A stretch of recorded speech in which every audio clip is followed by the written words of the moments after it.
Time to wake up and let the weirdness begin. It's the KVJ Show to start your morning. Kevin is the host, and his skin pigment is whiter than Casper the Ghost. Virginia sounds like this. Nickname Vicious Beast, so don't get her pissed. It's Jason, called so you spaz, and he loves to talk about Bigfoot and stats. So get ready, here we go. You're listening to 97.9 with the KVJ Show. Hello and welcome to the KVJ Show. Here we go, the Wednesday morning. Good morning, everybody. Good morning. Good morning. Mm-hmm. Welcome to your hump day. That's right. Kind of getting through it. I like how you're dressed. You got your black witch dress on, but you got your Christmas necklace. The Christmas witch is here. The Christmas witch is in the Christmas house. witch. Yeah. Don't mess around. I'll put a spell on your ass. Okay. I believe it. It's a fun thing for Christmas. That would be good. You turn people into snow people. Yeah. Oh, I love that'd be it. awesome. And then you melt them with your fire. My power is I throw coal. Ooh. You could be the villain in one of those like little holiday claymation specials. You could be. That's a good idea for a script. Maybe next year, a little KVJ Christmas horror movie. You could get into claymation. Okay. Claymation seems hard. It is. Mm-hmm. Yeah. Well, we are on your TV right now. KVJ TV is up. All you have to do is go to YouTube and look for the KVJ Show, and you can watch all morning long. It's the KVJ Dirt of the Day. It's the KVJ Dirt of the Day. Virginia, take it away, because you know we need that Dirt of the Day. Well, coming up in just a second in your Dirt of the Day, we'll go over the celebrity earner list. Forbes every year puts this out and tells us who are the highest earning celebrities and what they make. I mean, it's just insane numbers. Before we get into that, Alex Trebek's last episodes of Jeopardy, they say, are going to be airing the week of January 4th. They were originally going to be ending at the end of this month, but because of holiday programming, they moved everything around. So you'll see those last episodes the first week in January. Does it make you sad, or does it give you a little bit more of the Christmas feeling seeing it? It makes me sad. I'm actually sad too. I never really watched Jeopardy that much, but Panda liked to watch it, so I was always, in the room. I'm a huge fan of Jeopardy. I watch it a lot. I actually TiVo it. It makes me sad. It kind of breaks my heart. Kelly Clarkson got her show renewed for 2 more seasons, so good for her. That's awesome. Mm-hmm. And here's who Forbes named the top celebrity earner of 2020. 23-year-old Kylie Jenner. Wow. I know you're mad at it, Bird, but she raked in $590 million, and that secured her the number 1 spot. Is it possible to hate the player and the game? Because I think I hate both. Magnolia swears by her skincare, so I don't know. I mean, Kylie's skin, Mags loves it. Well, who's got the best skincare stuff in the game? There's so many of them out there. She's got the best. Mag says it's the best, and it was on sale at Nordstrom, so I like it. Mm-hmm. I think it's a quality product, and the marketing, you can't beat it. And the packaging's really cute, too. It's pink, and it's really cute. Everybody wants to be a Jenner. Number 2 on the list was Kanye West. So he earned $170 million, but she made $590. That's a pretty big gap between 1 and 2. They say that number 3 through 5 were like tennis players, that Roger Federer was on there. They make really good money. The soccer star Cristiano Ronaldo was at number 4. It was littered with soccer stars. There was like 4 in the top 10. Fancy. Yeah. Now, is that all contract or is that endorsements too? It's probably a combination of both. Yeah, you get a lot of money with the endorsements. After the soccer players, Tyler Perry made $97 million. Your boy Howard Stern made $90 million. Yeah, he just signed a big $120 million deal. Holy moly. He must still be getting the numbers. He must still get subscribers. It makes it a value for them, yeah, absolutely. So the math must work out some way. Is he still the king of all media? I don't know about that. I would say Joe Rogan is probably kind of stepping in there. But where's Joe on the list of earners? There's also little rumors that Joe's move is not going to be the best in the long run. It'll be interesting to see if Spotify. I think Joe got $100 million, Stern got $120. I think it was for about the same time frame. So I was just even looking yesterday. They had a write-up on Stern's Palm Beach mansion. I think it was $54 million, something like that. He paid for that in 2013. I didn't realize it was that expensive.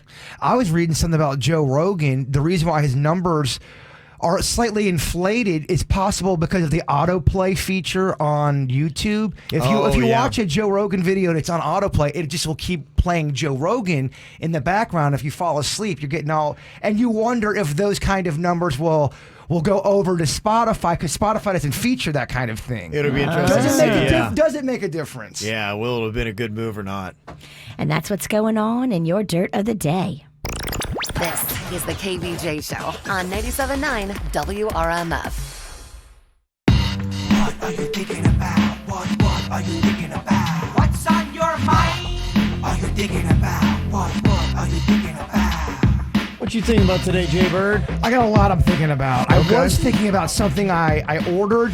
Now, I've ordered a few things online, and I know what Virginia's going to think. She's going to think that it was a user error. I can go back and show you the receipt and show you that I ordered a adult-sized Grinch pair of pants. Did Rocco just get Grinch pants? Look at these pants. Those are tight. Oh, those are adorable. How are you? I used to have a pair of the adult version of these, so I ordered them again because I love them, and they sent me the little kid pair. So I don't know how you combat that, because this is like the third time this has happened to me. I know it sounds like user error, but I can go back and show you the receipts. And they know that you're the kind of guy that's not going to return. I don't know if they know that. I am not the kind of guy that's going to return it. You think they have a list for that, Virginia? And They he's do. on it? They're like, this They have a list. Pennington. He Okay. never sends Send anything him whatever, back. because it's just... You can send him a dress. How would they He's know that? never going to ask for his money back. You're right. I'm so bad at that stuff. I really am. But my question is, do you think I can fit into these? No. There's no way I'd I like can. to see you try. Do you think there's no way I can get into these? I I mean, dare you to. You might do permanent damage to your testicles, but go for it. No, those things are very tough. They are, huh? Are we They're going for it gritty. now? They're weathered. Yeah, put them on. All right, let's see how far we can get into these things. See how it looks. Those look like they would fit Rocco. I They do. might be able to get into these. Oh, okay. I hope I you think they're can. small boys. Okay. They are small boys. Okay. Wait a minute. They look like leggings. They are actually very comfortable on the legs, totally uncomfortable for the nards. I gotta tell you, you and small boys go together. It really hurts the boys. It looks painful. Oh, man.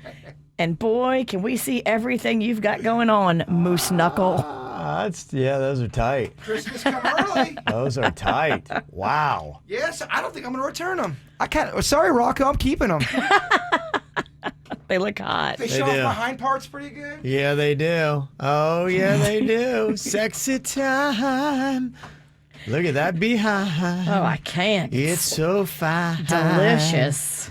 Okay. Oh, the other thing I had in my mind, Yeah. Kevin, was Virginia ate ice cream last night. Oh, yeah? And She's lactose intolerant. She is, and she's already having those inner farts. You know those innie farts? It's a big old gurgle, rumble. Sounds like a train rolling through the studio. I'm not kidding you. I was over here, and I thought a truck from I-95 honked a horn, and it was Virginia's inner farts. Ooh. It's just little tummy grumblies. No, there ain't nothing little about that. And it doesn't bode well for me and Kevin. We went to Carvel last night because my daughter wanted to get one of those whale cakes. Fudgy the Whale. Fudgy the Whale because Ew. it was her friend's birthday. Oh. Yeah. You know the new Fudgy the Whale? Oh. I'm I guess gonna- it could get more gross. But Kind of ruining ice cream cake for me and Kevin. yeah. I'm going to sit so close to you. much- the whole show. How much Fudgy the Whale did you eat? Well, I had one piece of Fudgy the Whale, but then I had a soft serve, and that is my kryptonite. I'm not supposed to have soft Oh, serve. gotcha. Huh? Oh, boy. We are no. so done. Soft serve is bad. That's rough. That's rough. So- That's what's on my mind, Kevin. Okay. At least I came in here and told you. I mean, No, you didn't. I had to find out because of your inner farts. I could have said, no, that wasn't me. That was my chair. You had the look of guilt. Okay, Virginia, what you got on your mind today? Well, I'm so excited that we have our fun virtual hit coming up on Friday. We're doing a holiday party sponsored by the Peggy Adams Rescue League, and we're all going to be enjoying Stella Artois while we're doing it.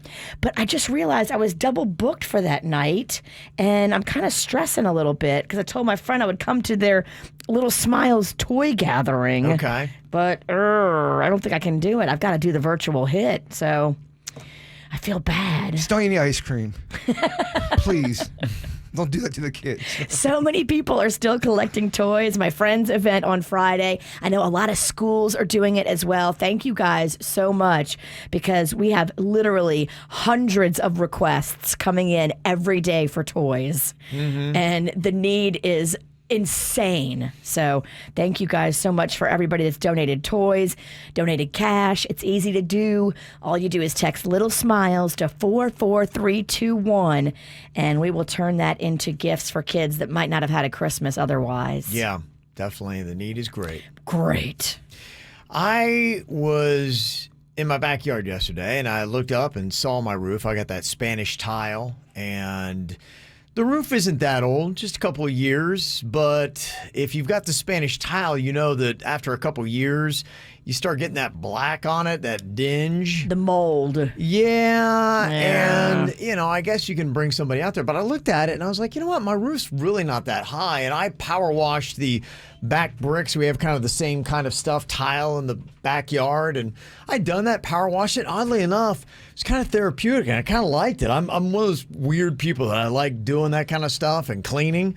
And so I do have a fear of heights, but I thought, you know what? I think I could conquer the roof. So I'm thinking about just renting a power washer. I have one. You can borrow it. That would be great. I'm thinking about doing it. I've done this, and my roof is 2-story, and it's higher than yours. You can totally do it. And you did the whole thing, and it was fine. Got up on the roof, pressure washed it. Then I painted the spots that had, with this sealant. Yeah. Look at you. We got our own Bob Vila over here. You can totally do it. I mean, you're going to pay a guy. When I first moved in my house, I paid a guy to do it. And it was like $200. Right. I'm like, I figure I could probably save a couple $100. Yeah. Yet after he's done with your pressure cleaner, can I borrow it? Because I got my patio. It looks like who did it in Rand. I don't know. I have a policy. When I give something to Jason, I have to kiss it goodbye. Well, never mind. I don't want your thing. You've never. Why? It's just it doesn't come back right, or Never. what's going on? You know what? Then I don't want your pressure cleaner because I'd never borrow anything from you. So you can kiss my butt. Okay. All right. Just curious what the stats are on people falling off their roofs pressure washing, but if it's not high, then I'm going to go for it. Just be careful. Okay. I think I can do this. I wonder if they do have a stat on that. I'm sure they do. How many people fall from the roof? My 90-year-old neighbor does it. If he can do it, you can do it. Okay. Yeah. He gets up there and he pressure washes his entire roof. I thought so too. I was like, I really think I could do this. I was kind of, sizing it up, sizing me up, and I was like, I think I got this. Do you have a ladder? Yeah, we do. Okay. I can do it. All I need is a pressure washer. Okay, I can hook you up. And a beautiful day. After you pressure wash your roof, can you go pressure wash Jason's patio? I'd love to. Actually, oddly enough, I love...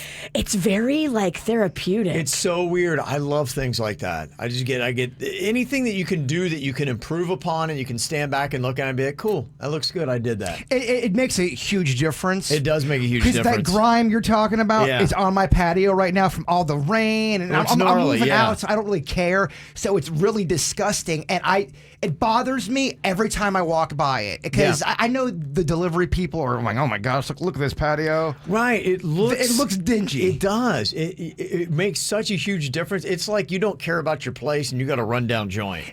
I look like I am slinging crack right now. Right. Yeah. Yeah. And I don't like that feeling. Yeah. Okay. All right. Coming up here in a couple minutes, Jaybird looks like he's a lot more spry and frisky, and apparently it is his own Mr. Miyagi, Denny's, that did some kind of trick to Jaybird's back and maybe fixed it. What? Can't wait to find out what it was Denny's did coming up next. Get the info on everything that's going on with us at kvjshow.com. Well, the reason why we bring things up here on the show is because we learn. I was talking about maybe going and power washing my roof with the Spanish tile, but a couple people cautioned me. One, they said with a power washer, it throws off your balance. Two, those Spanish tiles get really slippery when they're wet. And three, they break easily, and now they're not really making replacements for them. So sometimes when you break them, it's hard to replace them. And so, yeah, that may not be the best idea then. I should probably get somebody who knows what they're doing so they don't break them. Can you get on the ladder and stay on the ladder and pressure wash the parts that are troubling you from there? Do you have to stand up on the roof? What I would have is I'd have two-tone because I wouldn't be able to get to the very top of the roof. And so the bottom half would be nice and clean and the top would be nice and dirty. And that probably would look like, why did he stop there? Just to let you know, 647 fatal falls is really kind of your average per year. Now, out of those 647 fatal falls, 340 of those were from 20 feet or less. Wow. In 2014. Okay. You know, there's a cherry picker out front of the radio station. They've been cleaning the windows here on our 5-story building.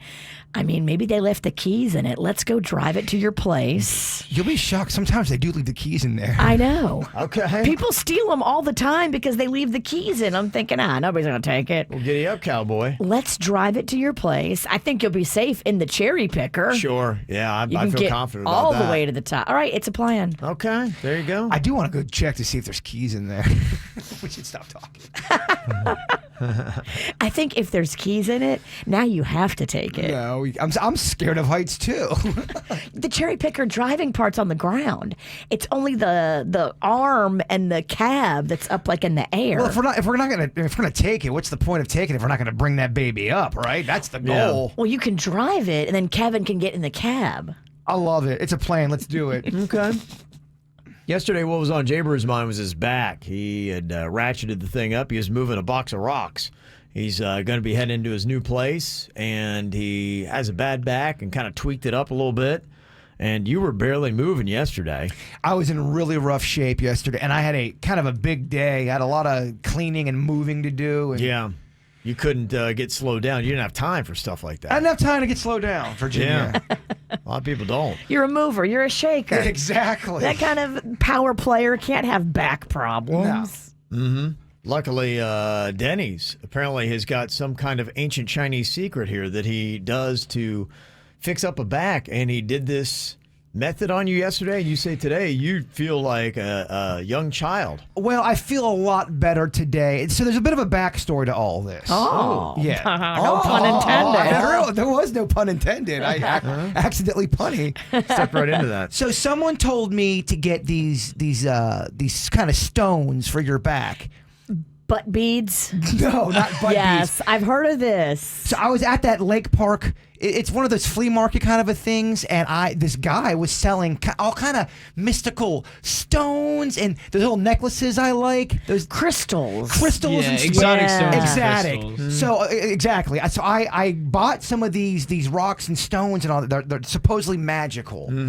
And someone suggested to do this little thing that involves the back. So me and Denny started watching these YouTube videos, and Denny's really kind of took a shine to this one technique. And I'll let Denny's take the floor. Yeah, it's gua sha. It's an ancient Chinese technique for using stones, and I guess the principle is that you rub with oil spots on the back that are afflicted Sounds sexy. with stones. It's very hot. Did you warm the oil first? Bird skin warm the oil. Oh, he likes it real hot. That oil was real scalding. We ran out. So you rub the spot, and the principle is that since you rub it, your body is then flushing blood to that area. And that's the goal of it, is to stimulate that area so that blood flow is what heals your body. It passes all the things through your body. So you rub the area, and it causes it to flush. And that's the purpose of it, is to increase blood flow, thus helping your back, helping the muscles in your back. No way. Yeah. And it worked? I feel I'm up walking. It's still sore. I'm tender, but I'm walking, baby. And he didn't have to do butt stuff to you? No. Huh. Although there's pressure in my glutes for sure. Yeah. Okay. I think it's all connected. It is all Yeah, connected. Much definitely. like the universe, it's all connected. Wow. Yeah, you'll That's be a the one little, thing about it. a little, I guess, sore afterwards just from the act of it. But once that wears off, yeah, I mean, it forces your body to rush blood to those zones. How hard is the pressure you applied? Medium. Okay. It's not. You're not trying to break anything. You're not trying to pop blood vessels. Denny doesn't know the hard level. He knows slow, medium, and medium. Very tender hands. Yeah, I took I'm just sure. things I know from massages in the past and combined it with the gua sha. Where did all of this take place? At Denny's place. Okay. He I was, got plenty of space. we did it right by his Christmas tree. Yeah, we put up a video last How night. funny is it if Denny's wife doesn't know what's going on, and then she walks in from work, and these two are hot oiling each other? Well, She has walked in on pretty much every scenario. She wasn't there. She didn't know what was going if on. I walked in on Panda and one of his buddies had him naked and lubed up, I'd be like, what the hell? Oh, I wasn't naked and lubed up. You're taking liberties here. I was oiled. Yeah, you had your shirt He off. was in his underwear and lubed up. I was in my underwear. I was wearing a Christmas thong. And Denny says I was in my underwear lubed up. Get it right. That's quite a little trick that you Yeah. got there now. Wow. Hands You're a of gold, healer. yeah. Oh yes, yes. If someone wanted to come over to your house, you want to get a little side hustle going here? Get a side business going on. Maybe after COVID. Yeah. Honestly, you look like you would be a guru. If I walked into a shop and it had beads and it made like a dingly noise when I walked in and you and came it out of the smelled back like room, incense. I would totally. You look like you have credibility to do that. Yeah, it was definitely Denny's massage that healed me, and not the weed he gave me. The two, they work hand in hand. The weed had nothing to do with it, man. Feeling spry today. Oh yeah. Guanche, how do you spell it? It's GUASUA, I believe. Okay. But it's gua sha. Gua sha. Washa. Okay. I don't pronounce it. I just get it done to me. Fascinating. That's what she said. Okay. Well, we have an email here from Frances, and she would like a little bit of advice. She said, about a month ago, we had some new neighbors that moved in 3 houses down. Well, they brought with them a quote-unquote pet rooster that they keep in their backyard. Oh my gosh. Roosters are loud. And this rooster keeps waking me up every morning at 5 a.m. That was one thing I forgot about Key West when I was down there. Yeah. They have those roosters Everywhere. and they Just walking blow the streets. up. Yeah, they they blow do. up at 5 a.m. Yeah, they do. Yeah. And that means I'm losing an hour of sleep during the work week. Oh. And also on weekends, where I usually make up the sleep, I'm losing that now too. And it's messing with my sleep. And now I'm exhausted pretty much every day. I live in Deerfield and I'm trying to call animal control, but they said that they don't think it's illegal to have a pet rooster. So what do I do?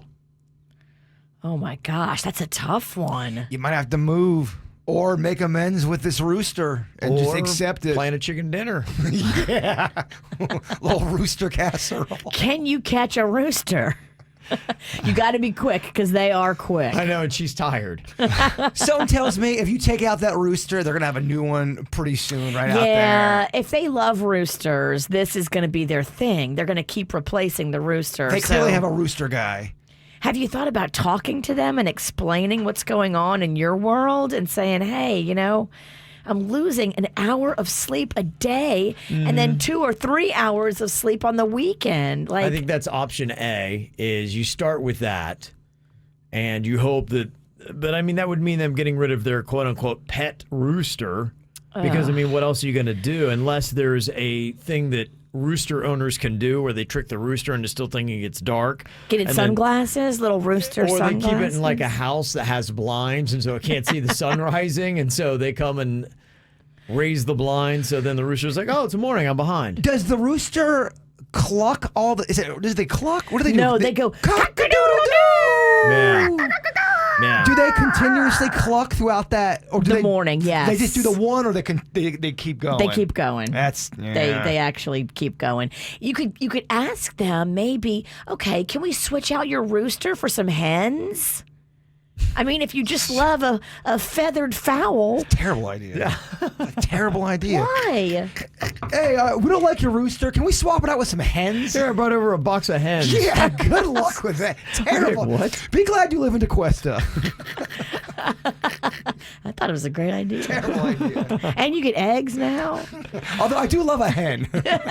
Okay, maybe people in some of our more rural areas here have dealt with this before because it seems like roosters are all over South Florida for some reason. I think there's probably people that have better solutions than hens. Yes. And then and shooting it as well, like we talked about. Yeah, chicken ninja just seems unfair. And oddly enough, we've got roosters in, it's not just Key West. I think I was in Del Rey, like downtown. I'm like, I saw Walking a around, rooster. right? Yeah. Yeah, they do. I like- love that. Yeah, I mean, it's kind of unique unless it's happening out front of your house Right. and you're trying to sleep. Then it's not as cool and quaint. So Can you train the you got me calling it a hen. Can you train the rooster to clock at 7 a.m. instead of, can you retrain it? Well, you have to get it on an iPhone. And then when it seems like it's going against its nature. Okay, I don't know that you have trained roosters. it knows when the sun is about to pop. So even like Yeah. as the sun is just peeking up, that's when he starts blowing up. That's just built in their DNA? yeah. That is, you are blowing my mind. I'm learning a lot about the old rooster. Almost Yeah. called it a hen again. So what do you do when you got a rooster a couple doors down and the thing is stealing you, robbing you of your sleep? Well, that is the question we got here from Frances happening to her in Deerfield Beach. And there's a couple of interesting suggestions that people sent us. Somebody said call code compliance. Doesn't sound like that's allowed in Deerfield Beach. I know that you had said in your email that you already called animal control and they didn't think it was illegal, but I would try, maybe code compliance people are suggesting and saying there is a noise ordinance in the city of Deerfield. That's the question. Are you within city limits or not? If you are, there should be a noise ordinance and they shouldn't be able to have a rooster that's going off. Looks like one Randy Pennington is in the chat room. My dad. Okay. With a suggestion. What's he saying? Go to sleep with earphones and some jazz music to keep out the rooster's crow. Okay. I don't know if that's a good idea, Dad. Aw. I'm just kidding. So people are saying to do something in your own home to control it. Somebody said, I'm in Jupiter Farms and 2 doors down we got a rooster and we have the impact glass so we don't hear it at all inside. Wow. Maybe it might be making a simple adjustment like that to your house or finding some kind of internal noise that you can do because, yeah, if they don't break noise ordinance or code compliance within the city of Deerfield Beach, I don't know that there is anything you can do. I think then you've got to come up with a solution, would be my thought. So... How can it not break like compliance though? I mean, if it's like waking everybody up and you don't live in a rural area. Yeah, and I don't know how loud it's got to be. There's a lot of questions with that. And I assume that every single little town and municipality in South Florida has their own regulations on noise ordinances and code compliance. And how does animal control, when you called them, not know the answer? You got to really dig deep and figure out if it's illegal or not in your neighborhood. Because if it is, I think that you have to pursue that route. Yeah, I think you might want to make a few more calls. Yeah. Just a thought. Animal control might not be the place to call. Get yourself one of those eagles. Don't eagles like eating them? An eagle versus a rooster. Yeah, the eagle's definitely going to win. But I don't know if you can keep an eagle. What's another? People are suggesting get a creature of prey. A falcon. Yeah, get something that would you now own a falcon, and the falcon commits the murder for you. Falcons are hardcore. Blood's on the falcon's talons, not on your hands. That's true. Where do you rent a falcon? I don't know. You got to find a Do falcon. they have Rent a Falcon? I mean, it's kind of the perfect solution It's like a to very this. specific store. If you can rent a falcon, that would be amazing. And I think if you have a paper trail, I think you want to get your falcon on the black market. Yeah, you have to pay cash. Okay, wish I'd have known about this. I went to an NFL game in Atlanta. Would have come in handy. Thank goodness people aren't bringing falcons in the game. I can see a problem there. I think they have to keep like a special hat on falcons do, 'cause that otherwise covers they're their. Otherwise, they will rip everything from limb. Falcons are badass. All right, let's not mess with no falcons. Yeah. They have this innate nature to want to claw out eyes. Oh, they're murderous. They have to put a mask on. Can you imagine if humans are like that? You had to wear a mask or else you just attack people. What a horrifying factoid. You have to cover their eyes. If not, they'll wreak havoc with murder. They have those little hats. Yeah, it's like a little leather cap, and it covers their eyes and the top of their head so they don't rip you limb from limb. All right, people are saying maybe get a coyote instead. Simple. Yeah. If you live in Ybor City in Tampa, I guess they've got roosters that just roam the city and they're protected. So if you got a place there, I guess you just got to put up with it. It's one of the things of living there. It's charming when you're on vacation, like when I was in Key West. I was like, oh, that's adorable. But yeah, if you're losing an hour of sleep per workday and then a few hours on the weekend, that's going to turn you into a monster. Well, what's the difference? I mean, I had that owl living in my tree forever, and that woke me up, and there's nothing I could do about it. You know what I mean? Just sometimes nature's going to win. Sometimes birds are going to wake you up. Yeah, that just might be it. So maybe the best thing to do is looking to impact windows and making noise in your own place, box fans, and all that kind of stuff is what people I will suggested. tell you, them BNT windows are very quiet. You can't hear anything. And it's a good plug. Yeah, thank you. Okay, perfect. All right. Easy enough. They've come up with a list here after doing a survey of words and phrases that we never want to hear again in 2020. And yeah, I think that when we get past the pandemic, there is just going to be a lot of stuff that we want to park in the rear view and not bring it up anymore. Like this one, we're all in it together. Well, if you read social media, no, we're not. No one's in it. That's a lie. Alone together. That's what a lot of them are saying. What is it? Alone together. I don't even get that. Alone together? Yeah, because you're supposed to be quarantining. Oh, okay. It's I get it. I get it now. It's overly clever. You don't want to, but you I do. don't want to. You don't want to get it. I get the message like we're all in it together. I get it. But we're not really all in it together. It's just now it's the bullet point. You kind of want to sick a falcon on the guy that wrote it. Yeah. Some of the ones that were words and phrases that people said they never want to hear again. Unprecedented times. They're tired of that. The new normal. The new normal. Oh my gosh. People were very sick of that. People were sick of bubble. Not a big fan of that. And then social distancing. And quarantined. Yeah. Quarantine is definitely one of them. Social distancing. Yeah. People are definitely turning on that. I one. laugh at people on my Facebook that talk about, hanging out in my bubble. I'm like, no, you're not. I've seen you with all these different people having drinks. We saw you at the ale house. We're Why are sharing you- a drink with some dude. Why are you on Facebook talking about your bubble? Because you get more likes that way. I guess. I don't know. If you look like you're kind of abiding by what the regulations are, people do that. Oh, I learned real quick not to Facebook Live where I'm at because the people turn on you. Oh, yeah, they do. Some people. Did you see that Governor Ron DeSantis was at Okeechobee Steakhouse yesterday? Okay, that doesn't seem like a bubble. Yeah. He don't care. He doesn't care. No, he's doing a press conference there. He wasn't there to get the delicious steaks. It's so different because we live in Florida and he is just like, whatever, bruh. But there's other states where they're on lockdown right now because the governors of the states are like, nope, we're shutting everything down. It's an interesting place to do a press conference. A steakhouse? He was encouraging people to go out and, I guess, eat in restaurants. So he is definitely very cavalier when it comes to this, but he was also touting the numbers on the vaccines that are getting rolled out.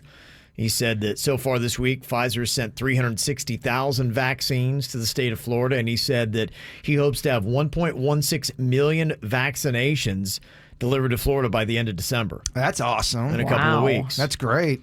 So he's pushing it, and he's like, so go on out, sit inside a restaurant, enjoy a delicious steak. Here at the Okeechobee Steakhouse. Was he eating? No, he was just doing a press conference. Gotcha. But do you think after look at that dude. You can't tell me he did not leave Okeechobee Steakhouse without a delicious steak. Well, he's a man. Well, all I'm saying is if I'm doing a press conference and I'm at a restaurant, you better believe after that press conference, I'm eating food. He looks like the poster child for steak eater. I'm eating. Yeah, I would too. They got some great food. Man, my mom nice and dad, cheap apps. My mom and dad's first date. Aww. Yeah, so I guess there's good news, and that's not just the only one that got Moderna and a whole bunch of other ones that they're rolling out. And this Johnson & Johnson vaccine that is going to be coming out in late January, they say you don't really have to refrigerate it as much, and it only requires one dose. One dose? Yeah. That's awesome.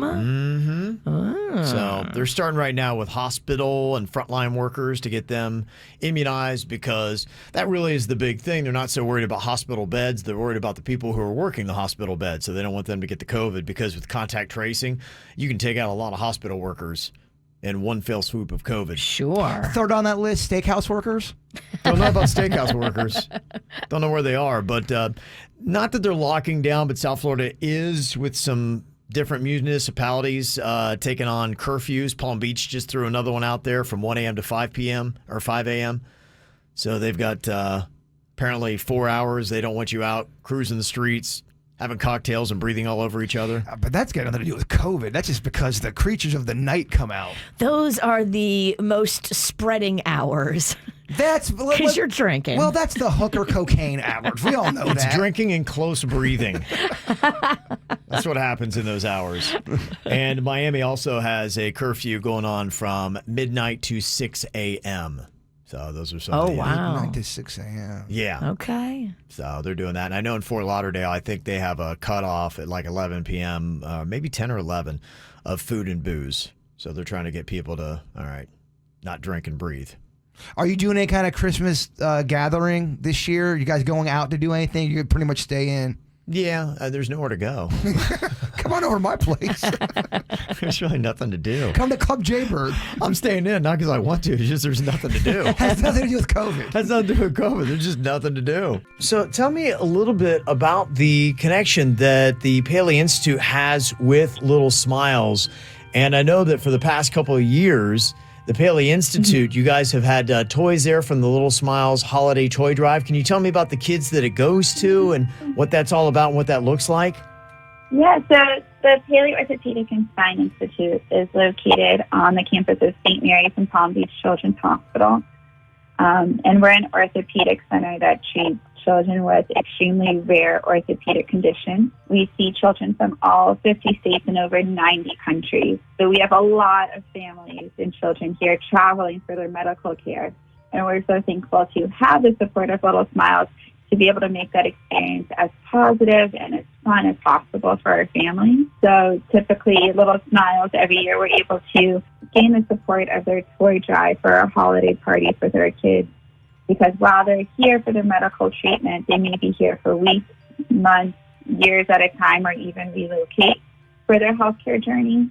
And through the support of Little Smiles, we're able to make smiles and joy happen here in the midst of their healthcare challenges and really create positive childhood memories with them. Now, I understand that the Paley Institute has had a partnership with Little Smiles for a while, and one thing that was mentioned here was something about a celebration bell that is on site for the kids. Can you tell me what the celebration bell is and what that's all about? Yeah, so the celebration bell is this beautiful donation from Little Smiles that impacts every single child that comes here.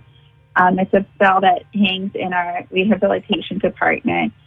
So while our kids are learning to walk for the first time ever or undergoing their physical therapy treatment, at the end of the weeks and the months of this journey, on their last day, they get to ring the celebration bell. So it's this big honor and party that happens at the end of their physical therapy.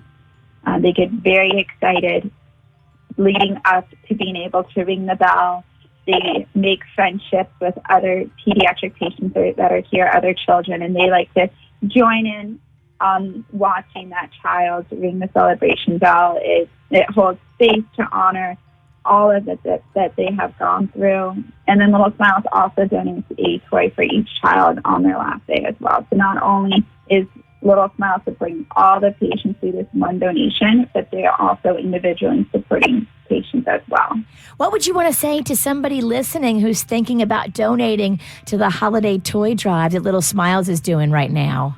I would say that Little Smiles gives the opportunity to take what feels like a very scary day for children and families in the hospital or going through surgery, and gives them the opportunity to turn it into a day filled with smiles and joy. And that truly magical. And so when you're supporting little smiles, you're helping making that magic and those smiles happen. Very cool. Jesse, thank you so much for everything you've done and being such a great partner, because Little Smiles, without having people like you that are there connected to the patients, Little Smiles wouldn't have the awareness of what to do to truly help. And you really are the hands and feet and making all these things happen of our listeners that are making the donations right now to Little Smiles at 44321. That simple little text donation can go a long way. Jesse, thanks again for coming on with us. Thank you so much. Few birthdays today, including Amy having a birthday. Jaybird said it's best in his Saturday podcast to serenade to you, Amy. Amy, I hope your birthday isn't lamey. Oh, yeah. Okay. I remember doing that for her. Okay. That's from Eric and the puppies. Aw. Also, would you give my boyfriend George a quick birthday shout out? Happy 26th birthday, babe. Hope this is a nice surprise and that you have an amazing day. Love you, baby cakes. Aw. Angelica sent that in, baby cakes. Also, just want to give a little shout out to my son Trey, who turns 18 on December 16th. Oh, that's big. Trey, we are so proud of you. Happy birthday, Mom, Dad, and Jaden. They had sent that in. Also, we have got here a happy 6th birthday to Colton. We are so proud of you. Love Henry, Flowers, and Skeeter. Happy birthday, Pika Pika. Okay. Pika Pika. Yes. Cuties. Whatever that might be. So there you go. You got a birthday, you want to get on the KVJ show, you can let us know. What is the top ranked show on Netflix for 2020? I never even heard of it. Cocomelon? It's a preschool nursery rhyme franchise. Cocomelon. C-O, then capital C-O-M-E-L-O-N. Maybe if you got a preschooler, you know exactly what that is. They say that is the #1 top-ranked show on Netflix for 2020. Cocomelon? Yeah. It looks like Coco Melon. Maybe it is. I don't know what it is. I'd never heard of it. I like Cocomelon better. Never seen it. Don't know anything about it. The Office is ranked 2nd. It's a great show. Yeah, which that's going to be going bye-bye. I saw a lot of gloating on the old Peacock network. They should be gloating. As long as there's no commercials, I was looking at what they're offering. Mm-hmm. If you're an Office fan, the Peacock thing is going to be pretty cool. Deleted scenes, extended scenes, all kind of stuff like that. Interviews. Yeah. Almost kind of like when DVDs you put all that extra crap on there. That's what they're doing. It'd be interesting to see how it pans out. Now, I guess you have the Peacock free if you have the Xfinity, and will you get all the freebies if you have Xfinity along with the Peacock? Because I did see that if you don't have it, I think you get the first 2 seasons free, and then you have to pay for them after that. So I don't know what the ins and outs of that deal is with The Office, but I know that's a massive show still. Netflix has done me real right with The Office because it just goes into the next episode. No commercials, nothing. Yeah. Peacock, I hope you do the same thing. That's the way you need to do it. Streaming services, people don't want these commercials, and I know some streaming services are starting to try that. We're at a point now, even like a 10-second commercial makes people lose their minds. You don't want to lose your groove. Yeah, I honestly, I have no attention span. So if you throw a commercial at me, I might just wander out of the room and go do something else. I'm the same way. Can't do it. #3, The Queen's Gambit for top shows for Netflix for 2020. Tiger King finished #4. See, how did I lose the draft so terribly this last week? I think I had both those shows. Oh, no. Somebody else snagged Queen's Gambit from me. Tiger King I had. But that was #4. Ozark was 5. And Virginia Outer Banks was 6. I love Outer Banks. I know. Isn't that great? Oh, it's such a good show. I can't wait for it to come back. What's going to happen? I guess I got to watch these Outer Banks now. It left you on such a, oh my gosh, what's going to happen next? It's a teeny bopper type thing, but yeah, oddly enough, I loved it. It kind of reminded me a little bit of like Goonies, the movie. It was well done. Yeah. I like teeny bopper things, though. You might give it a shot. Yeah. You might like it. If you kind of like the whole Scooby-Doo mystery type thing, it's I got like that feeling to it. Yeah, I do. I like that You might stuff. be into it. Umbrella Academy was #7 on the top-ranked Netflix programs of 2020. I've heard a lot of great things about that.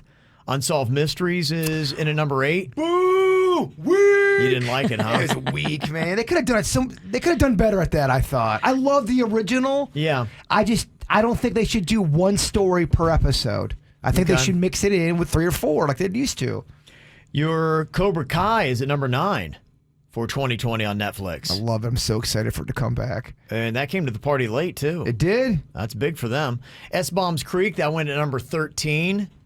That Emily in Paris that some people were checking out is 17. And the Jeffrey Epstein documentary, Filthy Rich, finished 20th. You love that one, Virginia. Yeah, I did love it. I mean, I read today that a lot of that money is actually going to the victims. So that's why I really love it, when victims actually get their money. Yeah, I wasn't saying you loved it like, oh, you're an Epstein fan. I'm not an Epstein fan. That's not You what I loved everything he meant. did. I didn't love it. You were defending yourself. It makes me feel weird, but I was super stoked to see that finally some of the victims are getting money. It does sound weird if I go, oh, Kevin, I loved that Ted Bundy documentary. I just loved it. Oh, I love it. Yeah, they say that so far they've received more than 100 claims and they paid out tens of millions of dollars. That's to great. Victims in that. Put the claims in, girls. I mean, I know a lot of local girls were taken advantage of. I'm sure through the attorneys and all that, everybody's hustling to get those claims in, but you never know when the money dries up. We'll be delving deeper into that coming up at 9 a.m. this morning. We're doing the story about Palm Beach. So we're going to tell you a little bit about the history of Palm Beach. And boy, there's been a fine amount of scandal that has happened on that little island. Juicy. So stories that people are sharing, yeah. So if you want to hear the full story of Palm Beach, we got that for you at 9 a.m. this morning. Megan is on here from Stewart to tell us about, I believe, Coco Melon. What is this show that's number 1 for 2020 on Netflix, Megan? Yes, I didn't even know it was on Netflix. My 2-year-old daughter watches Coco Melon all the time, and it's a very annoying, repetitive nursery rhyme show. Ooh, tough. But during the pandemic, you can put your kid in front of the TV and just do what you got to do. Right. Oh, yeah. She'll watch it for like an hour straight. I thought Baby Shark was annoying, but this has to be more annoying. Coco Melon. Okay. We might have to check that in. That might be a little fun torture device here for the KVJ show. Plop in some Coco Melon for somebody. Here's the problem that I'm having right now. Somebody will tell me about a show, and it's a lot to remember everything. A lot of times they'll tell me the show without the platform that it's on. And you don't know, and I'm looking everywhere, and it's become really annoying. Be like, okay, well, where is this show that somebody's told me about? You need to know about this website. It's called JustWatch.com.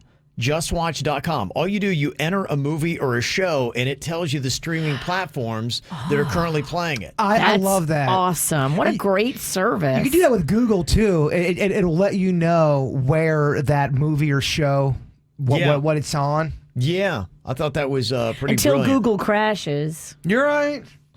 Yeah, what was that? Google went down again yesterday? Again. What the heck It is was going a on? mess. And if you have Gmail, which is like in the Google universe, you didn't get your emails for a while. People were trying to send me emails saying all of our emails, our Gmails, were bouncing back. But now is a great time if you are at work and you're kind of slacking. I sent you the email. You didn't get it? Google crashed. It bounced? I don't know if you saw Sent you that. 9 emails. Coming up here in a second, another cool, handy, little helpful website. If you've ever been watching a show and you see an outfit you like, there's a website where you can actually search for it and it tells you exactly where it's sold for the best deal. Ooh.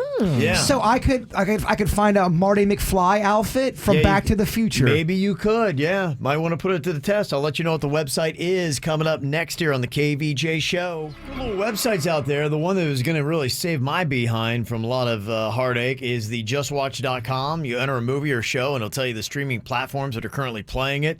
With shows bouncing around all over the place, it's probably a good thing to have. You know, I just want to figure out, I guess no place is showing the Chappelle show. So people were saying that apparently he got cut out of that deal we were talking about in the dirt a little bit ago. But that is hard to find, and it's hard to find Chappelle show clips on YouTube even. But man, that was so good. Yeah, Comedy Central uploads some, but not all of them. Okay. You can get a couple on there. All right, we'll have to check it out. Somebody sent me a link. Apparently Dave explained it in one of his stand-ups, but it's like 18 minutes long, so I'll watch it later on today. Okay. I think that the racial draft is on YouTube. I don't know if you've ever seen that.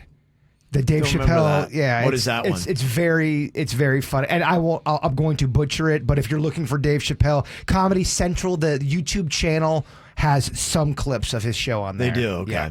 All right. So apparently they still own it. He feels like they are robbing him blind, huh? I guess. Okay. There's another site that you might like if you ever see a cute outfit while you're watching like Emily in Paris. And be like going, OMG, where did she get that? Go to warnontv.net. Warnontv.net. It will show you where a lot of cute outfits and shows are being sold. Huh. So you can check that out. That's fun. Yeah, I know it's a big thing. My wife and daughter are really into that. They'll see either that on a show or all over Instagram. They see any kind of cute little outfit and they immediately want it. So what a great sales tool that is for anybody who likes fashion. That's a great thing. There's another cool, handy little helpful website. If you're not aware of it, it's been around for a while. The Run P, it's actually an app that you get, and you can search different movies. Now, nobody's going to theaters right now, so all you have to do is hit pause, but if they do ever open them up again, it'll tell you the best place to go take a pee if you really got to go. Yeah. Oh, the best time in the movie. Yeah, like for example, apparently the first pee break in Die Hard is 45 minutes in when Reginald Bill Johnson's character is out buying Twinkies. And they're like, yeah, you're not missing a whole bunch Nothing there. happened. Yeah, not nothing's really missing. happening here. If you got to go, miss this part of it. That's a good point. Yeah. And this is a handy little website, too. If you have a bunch of just random ingredients in your fridge or in your pantry and you're like, what do I make with this? Go to myfridgefood.com and it will put it all together and suggest recipes and how you can take all your scraps and make something actually tasty out of it. Love that. They do that on the cooking and baking shows. One of the challenges is you have to make something with the ingredients that Right. are around. I love that. Yeah. It's some fun stuff. That'd be a fun challenge to do against you, Virginia. Yeah, they've done several cooking shows. Chopped is that. It's a mystery basket. And you can also pick. Sometimes there'll be a challenge where you have to pick 5 items that are on a table, and you got to make something cool out of that. Yeah. That's fun. That is fun. This website helps you out if you don't have that kind of creativity. Myfridgefood.com. To go back to your fashion thing, I just typed in The Office on there, and then Yeah. a bunch of outfits from The Office came up. Did it really? Okay, so it's kind of thorough then. Very cool. Coming up here in a couple of minutes, we got a holiday round of the Song Association game. I throw out a word, and you have got to start singing a holiday song with that word in it. Ooh, holiday. Okay. Gonna be tough. Adding a Yeah. level of difficulty. Who will be the first to lose? Who will be the last playing? We'll find out next. Get the info on everything that's going on with us at kvjshow.com. All right, time for the Holiday Songs Association game. We're going to be doing all Christmas-themed music here today. Now, what I do here in the Song Association game, I give you a word, and within 3 seconds, you've got to sing part of a popular song from the holidays that contains the word I gave you, or you are eliminated from the contest. Virginia, you listening? I got it. I love Denny's sweater. It says Santa's favorite hoe. Very You lovely. should win this. I mean, You're right. You look the most festive You're right. and Let's see. awesome. Bird looks very festive as well. She's doing that. She's trolling because she knows I'm I know head he's, to toe in Christmas. he's attire. peacocking, so I'm making him upset by complimenting Denny. I know her game. Okay. Just trolling you, huh? Oh yeah, the Christmas troll. Okay. All right, here we go. It's the Song Association game, Holiday Edition. We will start with you over there, Virginia. I'll give you a word. You got 3 seconds to start singing this word in a popular Christmas song. Ooh, okay. Okay, the word is sleigh. Dashing through the snow in a one-horse open sleigh. Okay, very nice. Yeah. Very close. Mm-hmm. Very good, Virginia. Okay, she survives round one. Okay, Jaybird, your word is Santa. Santa Claus is coming to town. Oh, yeah. Santa Claus Easy. is coming to town. Yeah, I gave him a softball there. Thank you. Okay, Denny's, your word is bells. Silver bells, silver bells, silver bells, silver bells. It sounds like we're drunk when we sing. That's a very drunk song. It sounds hammered. The guy's hammered. He's hammered. He's 1930s hammered. Okay, back to you, Virginia, here for round 2 of the Song Association game. Your word is town.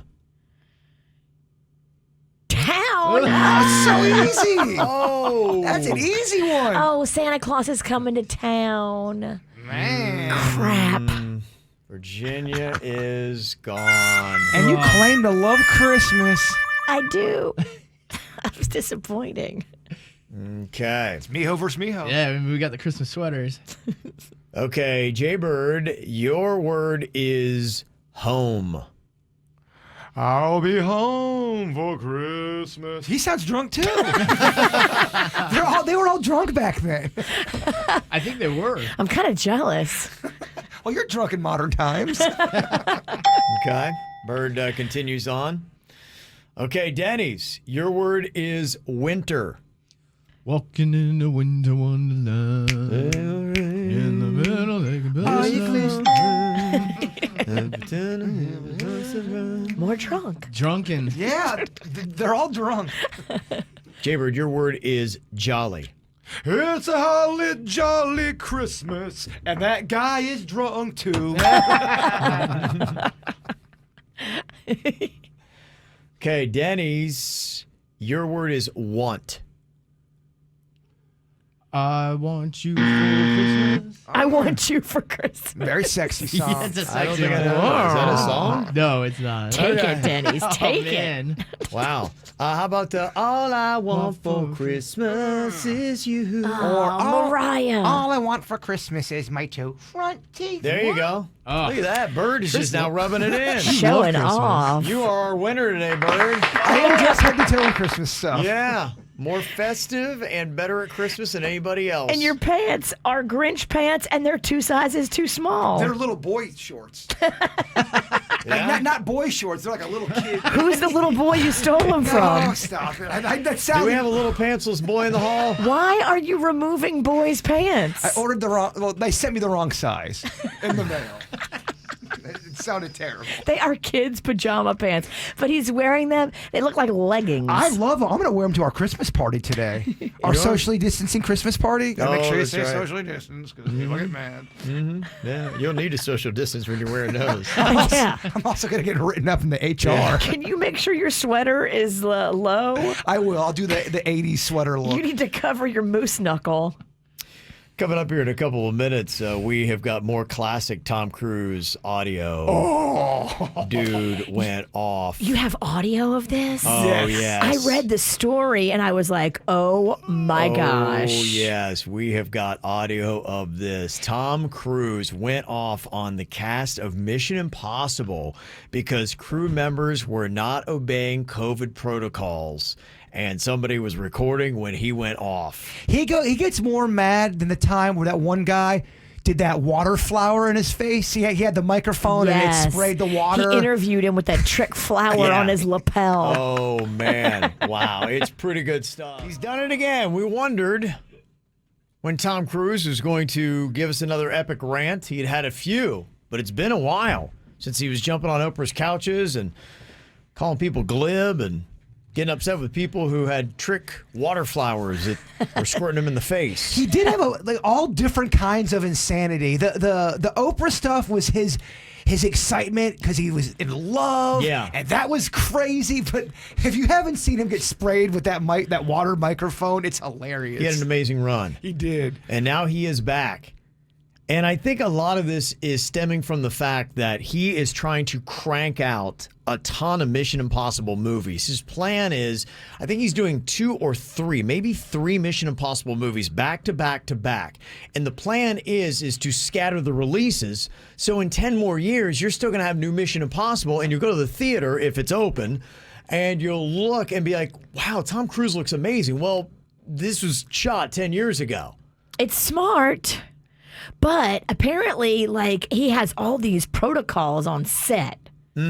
He's not only the actor, he comes with actor ego. plus. Oh, yeah. he's probably in charge. Exactly. Well, I think part of this is he feels the pressure of trying to crank out these movies. He's on a timetable himself because he knows Father Time is pulling at his face. And so he wants to look young enough and vibrant enough to make these movies, but you've got COVID. And any kind of positive COVID cases we know, with protocols and quarantining, it's going to shut things down.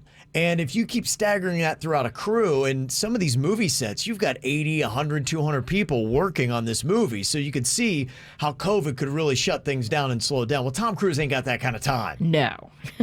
So he is really upset when he sees his crew members on Mission Impossible not following COVID protocols. And finally, he apparently gets them all together in a room and he snaps. Oh, and of boy. course, someone's recording. I Because if love Tom it. Cruise is having a meltdown, you better be recording it. Oh, yes. You're back there in Hollywood making movies right now because of us! Because they believe in us and what we're doing! And they're looking at us and using us to make their movies. We are creating thousands of jobs. I don't ever want to see it again! Wow. All these dudes did was stand within 6 feet of each other. They By accident. Were they wearing masks? I think they were wearing masks. All they did was come within 6 feet of each other. It sounds like he's doing a part from Jerry Maguire. Help me, help you. Yeah. Help me, help you. He always sounds like he's acting, doesn't he? Ever! And if you don't do it, you're fired! And anyone on this crew does it! That's it! And you too! And you too! Like it sounds like he's pointing people out by name and pointing at them and saying, you two and and you you too, two. and you too. I'd be like, ooh. This is almost Christian Bale level. This is Remember when good, he yeah. got bad? Yeah, this would be a classic celebrity meltdown when it's all said and done. That's it! No apologies! You can tell it to the people that are losing their homes because our industry is shut down. It's not going to put food on their table or pay for their college education. That's what I sleep with every night. Oh, that's what Tom Cruise sleeps with. That's what he Damn. takes to bed with him every night. People are losing their homes because the industry is shutting down, trying to put food on their tables. Yeah. Dang, he is going off. This is what he's taking to bed every night. But is he kind of right? I mean, There's probably a better way to go about it. I don't know. it's a little intense, but what he's saying is he feels the weight of all of that. Yeah. He And when he goes to bed at night, he's got to be able to say he did it the safest he could. And these two guys are standing within 6 feet of each other, and he's popping off. He feels the weight of every movie ever made in the history of movies. He's the king of movies. I'm not buying it. What I think he feels is he feels the pressure to crank out these movies in a certain level of time. I know, but he spun it. He's spinning it. He's spinning it, and I'm buying it. I'm like, yeah, thousands of jobs. People are losing their homes. Food on the table. Yeah, Tom. The chat room thinks Tom Cruise needs to smoke a joint. So I'm sorry, I'm beyond your apologies. I have told you, and now I want it. And if you don't do it, you're out! Wow, he's beyond apologies at this point. Well, okay, it's like, all right, Tom, we get it. You're mad. You got to keep going? He does. We are not shutting this movie down! Wow. Is it understood? If I see it again, you're gone. Wow. Dang, I'd give him an Oscar for that. That was very He's never impressive. won one. He should get one for that That was one. good. That might be his finest work ever. Wow, how about that? Dang. How do you think those guys were pooping their pants and that was going on? Yeah. Yeah. Because they need the gig. Well, And they're what- like, oh no. Well, it's probably surreal. There are two different ways to take this. If you are being screamed at, it's either one, you're really scared, or two, you're laughing internally about it. Be like, okay, this is ridiculous. Oh my God, I can't wait to sell this audio to TMZ. Well, if you have your mask on, you can laugh and hopefully he doesn't know. Just don't jiggle. Kevin's right. There are sometimes when someone gets mad and you're like, I should be upset, but you're making me laugh. I'm wondering how this is going to land because some people are like, hey, I agree with Tom Cruise 100%. I mean, the way he is saying it sounds like he knows somebody's recording him because he's coming off like he's fighting for all of the people back in Hollywood that are going to lose their homes, that are trying to put food on their table because the industry is shutting down. But as he's saying that, he's saying he's going to fire people if he catches them breaking protocol. And you're saying it's just for standing within 6 feet of somebody. I don't know if Cruise wants this out. I think he doesn't like to.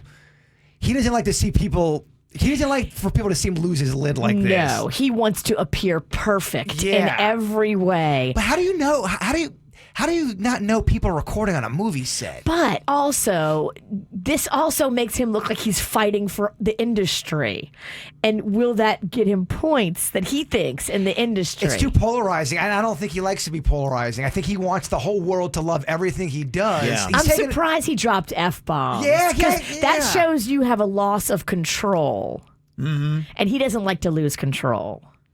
What do you think from listening to this clip? Is Tom Cruise a jerk or is it warranted? How would you rule on this? I think the way he yelled at them is wrong, but he's got the right to be, because he's right. If they get shut down, whether you believe in masks or not, or any of that crap, there's protocols like you were talking about, and once that gets into play, everybody's screwed. So you just basically say, guys, just get it done.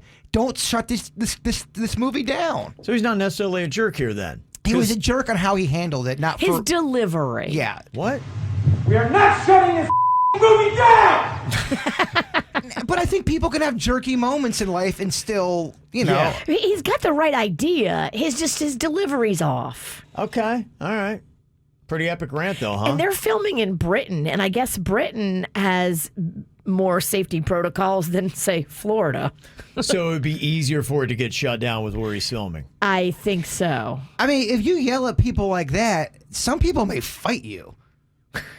Ain't nobody fighting Cruise. No, not if you ever want to work in the industry again. Right? He would blackball you. Yeah, You're you right. would never work in this industry again. I wonder if they're going to work in this industry anyway. The only thing you say is, you are so right. I'm an idiot. Mm-hmm.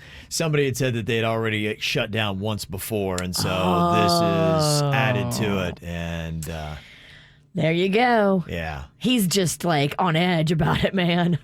Yeah, because if anybody's following COVID protocols, you know it'd be Tom Cruise. Oh, my gosh. By the book. Well, Tom Cruise, in his mind, thinks he can actually beat COVID. If COVID tried to fight him, Tom Cruise is going to win. Yeah. That's the movie I want to see. Tom Cruise takes on COVID and kicks its ass. Cruise versus COVID. Mm-hmm. Coming up here in a couple minutes, we got some more rulings on Am I the Jerk? In fact, somebody wanted to know, am I the jerk for not wearing a mask in my car? Well, I think I know what Tom Cruise would say, but what does everybody on the KVJ Show have to say? We'll get to that coming up. Well, a second ago, we were playing the rant of Tom Cruise on the set of Mission Impossible. Apparently, people were not following COVID protocols, and he snapped. We are not shutting this movie down! Okay. He was not happy. He's not shutting this movie down. So we're asking the question, is Tom Cruise a jerk for that, or was he right in giving that kind of speech? Somebody texts in, said, I own 3 restaurants, and I gave this exact speech to the staff last week. Maybe not as good as Tom Cruise, but, you know, that's my thought on it. Michelle's on here from Port St. Lucie. What's your take on this, Michelle?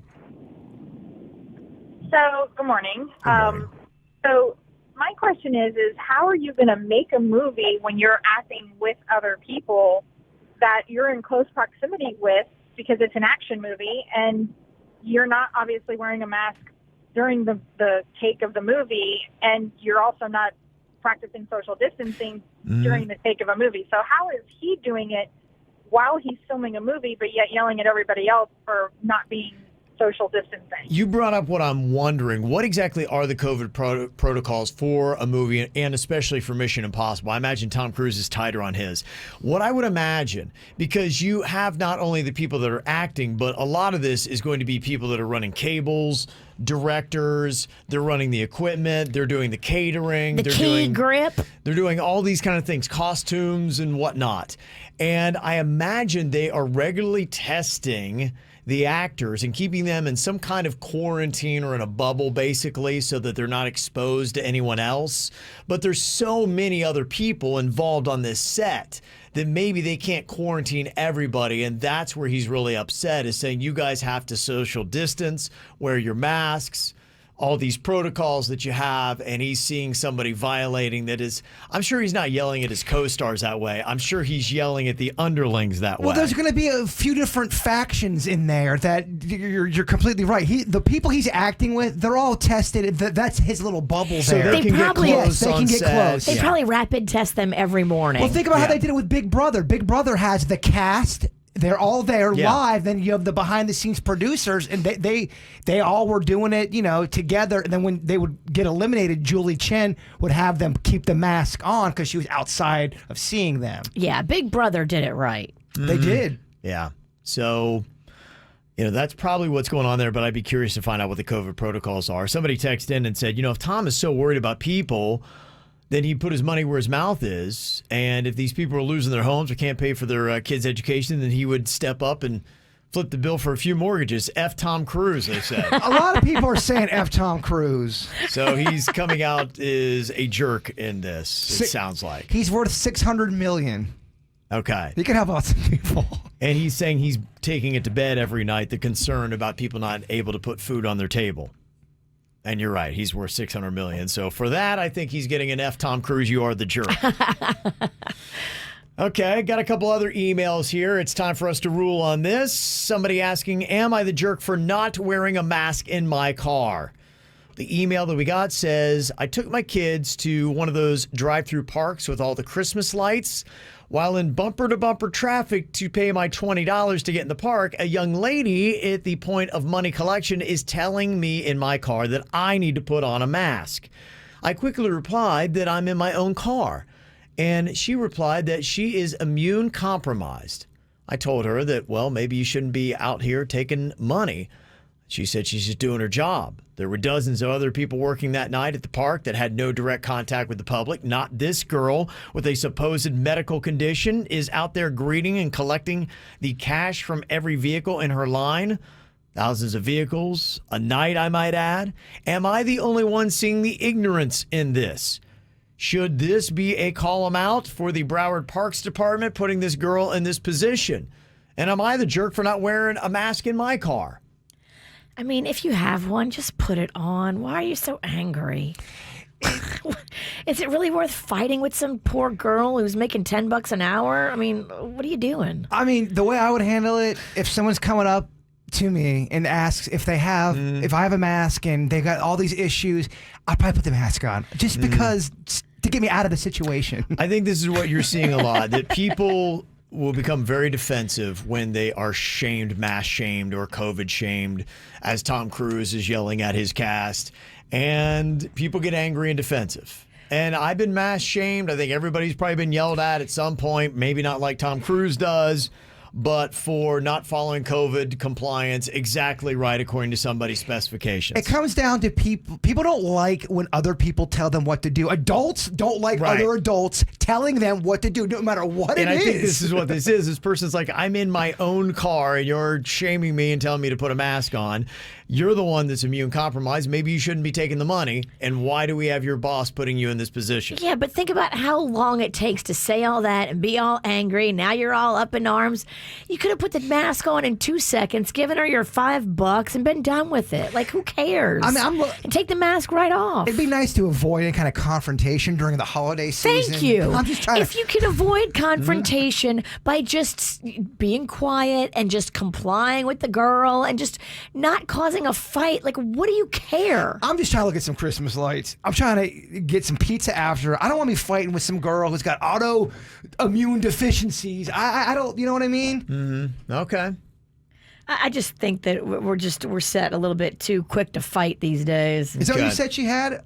Autoimmune deficiency? Yeah, she has pre-existing conditions, basically. She's immune compromised. I've done this where you've pulled up to things and you have to wear your mask while you're having an experience, an exchange with someone, and you're in your car. The COVID testing makes you do it. When I Go to the drive-thru. Some drive-thrus make you do it. Every drive-thru I've been to has not made you do it. Because I don't think they want to deal with it. They're just doing their job. Now you're going to get in a confrontation with some dude in a truck. Mm-hmm. Put your mask on. You're not getting your sandwich. Anybody who wants me to put it on, I'm just going to put it on and not fight with them because everybody's out there with their own struggle. And it's not really a struggle for me to put on a mask for 10 seconds.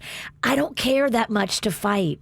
Here's the dividing line. One text says, yes, you need to wear a mask in that situation, no matter if they are immune compromised or not. They are keeping the economy open. They don't deserve to be breathed on. You're the jerk. This one says, I'm in my damn car. I will not wear a mask in my car. That little crybaby snowflake can eat a, whoa, I won't say that word. It sounds like kids fighting. It's people that want to be angry are going to be angry, and people that want to diffuse situations can diffuse situations. Just, you have to decide, what kind of person are you this holiday? Are you an angry little elf that goes around yelling at everybody, or are you spreading Christmas joy? I don't know if we're ever going to see eye to eye. I'm talking us as just people with this mask thing. I don't wear it in my car normally, but if you want me to wear it, I'll wear it. It just seems like people. It's so amazing that people are still fighting over it passionately. They are, and there's a dividing line because it's really split down the middle on if this person's a jerk or not. Some people are saying, look, if she was wearing a mask, then it doesn't matter if the person in the car was wearing a mask or not. So why are you trying to shame people that are coming through the line? Is there a sign that says wear a mask? If there's not, where do you stand? I think there should be a sign that says wear a mask if you've got that girl out there who's worried about her health. Uh-huh. Look, wearing a mask is the nice thing to do. Maybe you're not a nice person, so then don't put one on and fight about it. I don't know what to tell you. Yeah, when all these people have all these different opinions and fighting, and no, I'm right. It makes me want to just go live in the woods. I know. I totally agree. Like, really? Mm-hmm. You're going to yell at a young girl? Okay. Well, I kid, but you know what I mean. Let's go to the woods today. Well, I just don't see anybody compromising. Well, some people are really split on this, saying that V is a B. I can't believe she's taking this. And then somebody else said Victoria is completely right. So it's kind of split down the middle. That is awesome. The KVJ Show, Kevin, Victoria, and Josh. Yeah. I don't hate Victoria because then I can go to Victoria's Secret and it's like everything's monogrammed. Mm-hmm. Here's another email that we got here. This one from Rita. She wanted to know, am I the jerk for not adding janitor to my title? In her email, she said, I work in an optical that's actually under huge corporation. Okay, so maybe like you see them on TV. It's an optical place where you go get your eye exam and your glasses. Okay. It says here, our bathroom is for employee use only, and we're all adults, and we keep it tidy. Well, recently, our new assistant manager asked me to mop the bathroom floor, and she did so by leaving me a Post-it note, probably because she knows my New York attitude would say, hell nah. So in response, I left a sticky note saying, sorry, I won't be doing that. That's not part of my job description. Normally, offices hire cleaning crews for that. I don't get paid for that. Am I the jerk for declining to do it? I don't think you are. If it was never in your job description and then she's just telling you through a note about you cleaning up the crap. Mopping it, yeah. Yeah, I think you should suggest to her a cleaning company. And if they are a big corporation, I'm kind of surprised they don't have a cleaning company that comes in there and does it. Mm-hmm. How does the store stay clean? Well, apparently they want the employees to do it. At least according to the assistant manager, that would be what I would deduce. Are you cleaning the front of the house too? I would sit down and talk with your manager and say, I'm not comfortable doing this in a time of COVID. You could just throw COVID at them. Well, this is new. Nobody told me this. Yeah. Like, you're just springing this on me So now? a new assistant manager comes in and thinks, okay, I'm going to start mopping the bathrooms now. Well, I never mopped before. Like, why would I have taken this job if I didn't want to be a mopper? Especially if you're not in the cleaning industry. I'd be like, the boss going, all right, Virginia, I want you to do the dirt, make sure you get the little smile stuff taken care of, and also clean up the crapper. Clean the dirt. Yeah, I mean, well, you didn't tell me this. I didn't sign on for that. That would be an awful job to do here because there's some people that leave our female bathroom a disaster. I would start immediately looking for another job if my responsibility is to start mopping that bathroom. Yeah, life is too short. If it's something that you can't personally get through, I'd say move along. Okay. And tell corporate. Does corporate know the manager is doing this? Okay. So ruling is not the jerk on that one. I don't think so. No. But you need to have a face-to-face confrontation. You guys have to stop with the sticky note BS. Go talk face-to-face and say, hey, I've never cleaned the bathroom before, and I am not starting. It sounds like the assistant manager knows that this one's a little bit of a spitfire. And so they don't want the face-to-face. Well, give him what he knows he deserves. Uh-huh. This email said, am I the jerk for refusing an in-person holiday with my in-laws? My husband and I have been married for almost 10 years, and I have never gotten along with his sister. She hated me the minute that we started dating and always tried to break us up. She would lie to my husband about how she saw me with other men. Oh, my. Somehow my husband and I made it despite her best efforts. And through the years, she has kept to her evil ways. At my wedding, she got drunk and dedicated the song Bitch to me. At the wedding? My husband and I fought our entire wedding night after I had her tossed out. Years later, she gave me a coat hanger as a present at my baby shower. Oh, I would have shot this bitch. I'd be in jail. Yeah, if I weren't 9 months pregnant, we would have fought. My husband has not been able to control her nastiness towards me ever, and now he thinks I'm being unreasonable by refusing to go to his sister's house for Christmas. It's her year to host, and I refuse to be around this woman or let my children witness how she will disrespect and upset their mom. I told my husband that he can go, but me and my children will not. And he doesn't want the kids to miss out on seeing their family. But I'm sorry. I believe in a united front, and so far my husband has not done enough to stand up for me. As the attacks from his sister continued throughout the years, my husband has told me that it has been 3 years since the baby shower and that his sister has changed her opinion of me. Whatever. I feel like it is a trap, and I don't want to give this woman the power to ruin my holiday. No. If there ever was a year to miss a family gathering with people coming from all over the East Coast, this would be it. True. I said that my husband and the kids can do a Zoom chat with his family, but that is as far as I am willing to go. Am I the jerk? No. Not at all. No, you're not the jerk at all. She was a horrible person to you. The only way I would say to move along is if the sister came to you in a sincere fashion and said, I'm so sorry, and it was legit, sincere, and then started to treat you better. That would be the only way. No. I could get to a place of forgiveness if they were genuine with their sorry. I could not. She is cut off. She's done. You don't come back from the coat hanger. Sorry. That's unreal, not isn't it? sorry. Oh, my goodness. There's nothing you can ever say to me that will change what you did. You are dead to me. Well, if she came and said, look, I was on a ton of drugs back then. I was in a terrible spot. I lost my way. I was a horrible person, and I feel terrible about what I've done. Please give me your forgiveness, your forgiveness, your family. I love you, and I'm very sorry. If they were sincere about that, I would try to get to forgiveness. Well, the one thing I want to zero in on here is she is not letting her kids go.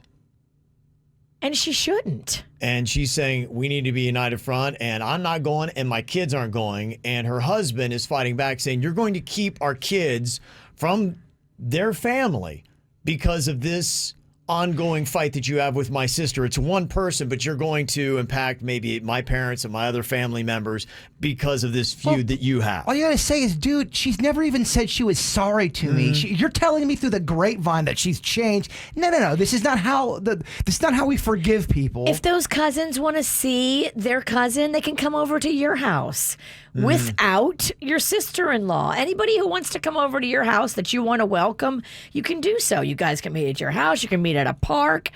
It's not a good time to be having a huge family gathering anyway. If I was married to somebody and they didn't, and their family member was being so despicable to me, and then they don't try to defend me or try to screw everybody. Yeah, I would divorce your husband. Actually, if that was my man, I would leave him. Right. I wouldn't even be there still. I wouldn't be writing a radio station because I'd already be at the attorney's office. Guy or girl, doesn't matter.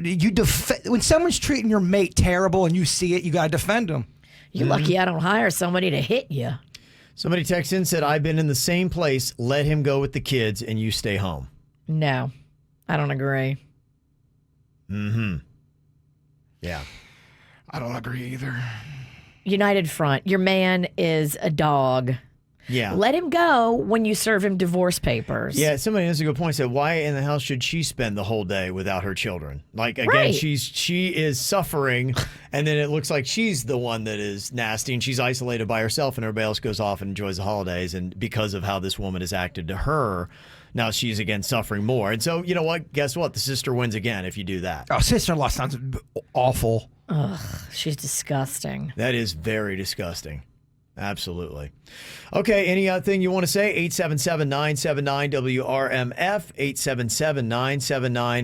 877-979-9763 can get your comments into us. And also your questions. Very fortunate. I didn't know if this was going to happen, but apparently he's not social distancing or quarantining. Stoney the Elf is back on a quick loan from the North Pole. He's getting all ready because, you know, Christmas is coming up, so he's got to rush in and rush out. I saw it looks like he's got a slight cough. I don't know if that's from COVID or for something else, but he does have a light cough, just to warn you. There's an odd smell in the hall, too. He's holding a bong in the shape of a snowflake. Yeah, it's crazy. Stoney the Elf is back for another round of Ask an Elf. Any question you ever want to know from an elf, he will answer any question you have. He said he was talking to Santa Claus, but the Santa Claus spelled the last name C-L-A-W-S. He was drinking a White Claw. Oh, he was? Okay. Yeah. I love that you Santa. see what's going on. Yeah. Okay. All right, so we'll get Stoney in the studio for Ask an Elf next. Get the info on everything that's going on with us at KVJShow.com. Very excited to have Stoney the Elf back in studio with us. Every year he pops by and does another round of Ask an Elf with us, where you can fire any questions you want at Stoney the Elf and find out what it's really like to be one of Santa's legitimate elves. Now, we asked last night on our Facebook page if you had any questions for Stoney the Elf, and we have many that have come in. A lot of people want to know a lot about what's going on with Santa, especially in an interesting year with COVID going on. Some crazy stuff here. Stoney the Elf. Working hard or hardly working, Stoney. That's kind of what he does. Yeah, welcome, Stoney. Yeah, it's good to have you back in Hey, here. good to see you. Yeah. Merry Welcome. Christmas, Stoney. Season's greetings. Season's greetings, everyone. How's it going? Yeah, it's going good. Let me pop in here because I know that your time is short. I did notice it seems like you got a little bit of a cough, Stoney. I don't know if you're not catching COVID and bringing it in here, are you? No COVID, no. I think it's unrelated to COVID. It's self-induced. Okay. All right, well, that's good to know. Okay. Let's get with some of the questions that we got here. One of the questions that came in from Tiffany is, do elves ever get to visit homes with Santa, or is that something he does by himself?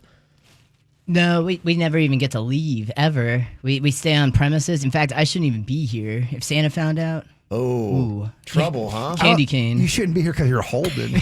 He would candy cane you? Candy cane. Oh my gosh, that's what he does with Dang. candy canes. Oh, yeah. He beats the elves. That's why they got red on them. Oh my gosh, that's blood. That's elf blood. Elf blood God, on candy I didn't know cane? that. Oh, that's horrific. Kids turn on the radio. God. It is an affordable way to dye those candy canes. Well, I tell you the truth of that Stoney the Elf brings in here. He's an honest elf. Oh my gosh. Dang, Santa. Wow, behind the story here. Wow. Amy has a question here for Stoney and Ask an Elf. Amy wanted to know, she said, is it harder to make the toys this year when you have to be 6 feet apart in the workshop? And do you have trouble breathing in your mask? That's hard to say because elves, weirdly, we don't breathe like you guys. We have gills. Really? Yeah, they're very odd. You're aquatic. We're aquatic. We wear it's like a bra that goes around our midriff, and it blocks our gills. Oh, We have to socially distance 4 feet. I did not know that. Elves have gills? You're my kind of elf, Stoney. Yeah, it's cold, you know. You don't want your breath freezing. Wow. Okay. Samantha has a question here for Ask an Elf. She said, my cats keep trying to eat my decorations. Do they still get presents despite the obvious act of war on the holiday? Oh, that's hard to say. I tend to find the cats are typically pagan, so they don't really practice the Xmas They like we do. love Satan. Oh, okay. Cats love Satan. She knows because she's a witch. So yeah, they don't get presents. Cats don't get presents. Cats don't get presents. No. Okay. All right. So that's maybe why they're fighting back at your decorations. They realize that they don't get anything. Boy, Stone, I notice your face turning blue. You okay? Yeah, well. He's struggling. Poor sweet Stoney. Ooh, it's hot in here. A lot just happened behind the scenes, Stoney. You got a pretty good vertical leap for an I elf. believe his gill bra just fell off. You're used to the troubleshooting during this time of the season, though. Oh yeah. Yeah. Oh yeah. This is There you go. typical of There's the year. Stoney. Yeah, sounds like you hit puberty there for a second, Yes. Stoney. Yeah. All right, I know you are. Just a couple more questions here. Stoney's got to roll. He's looking a little lightheaded. Oh yeah.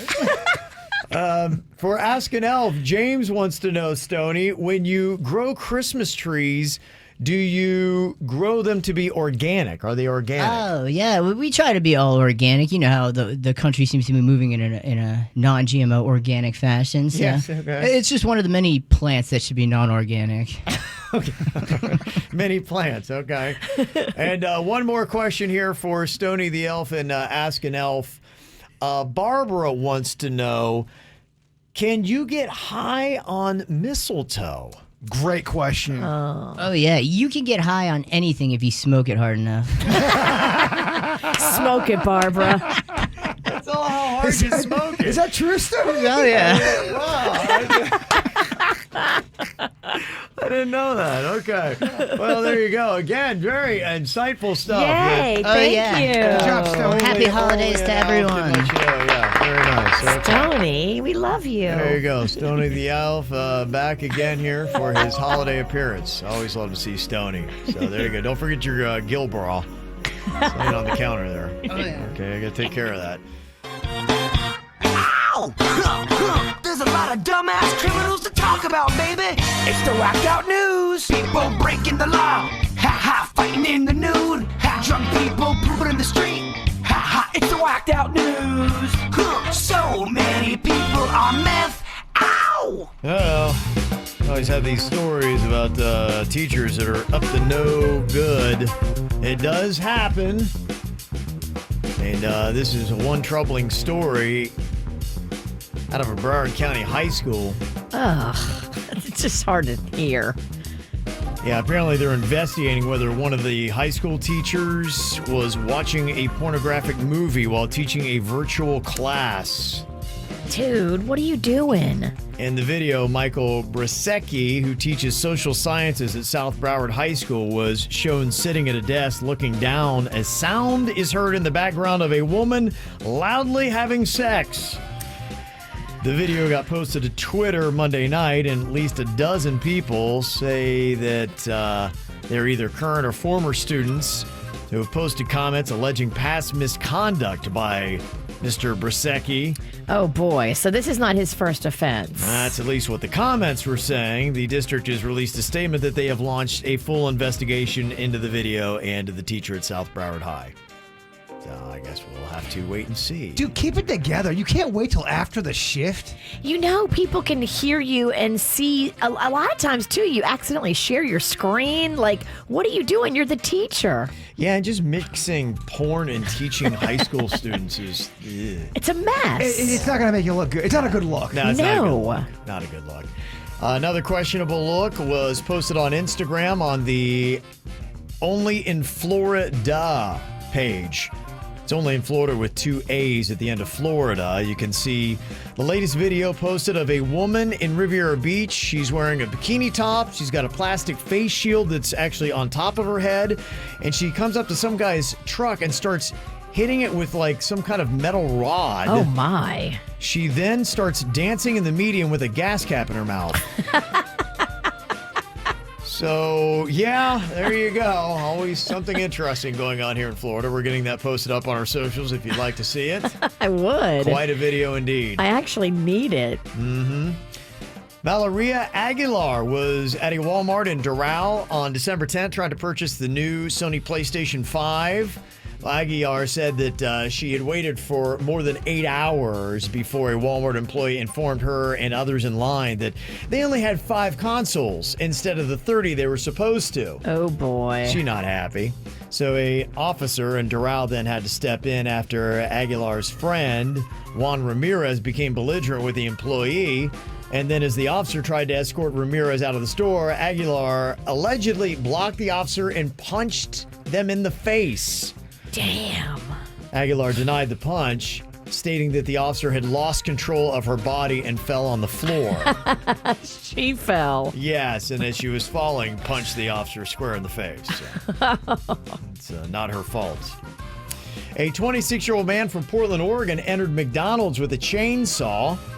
Then he went behind the counter and stole a drink and some food while revving up the chainsaw. Seems reasonable. I'd probably let that guy get whatever he wants. Yeah. I'd be out of that store so fast.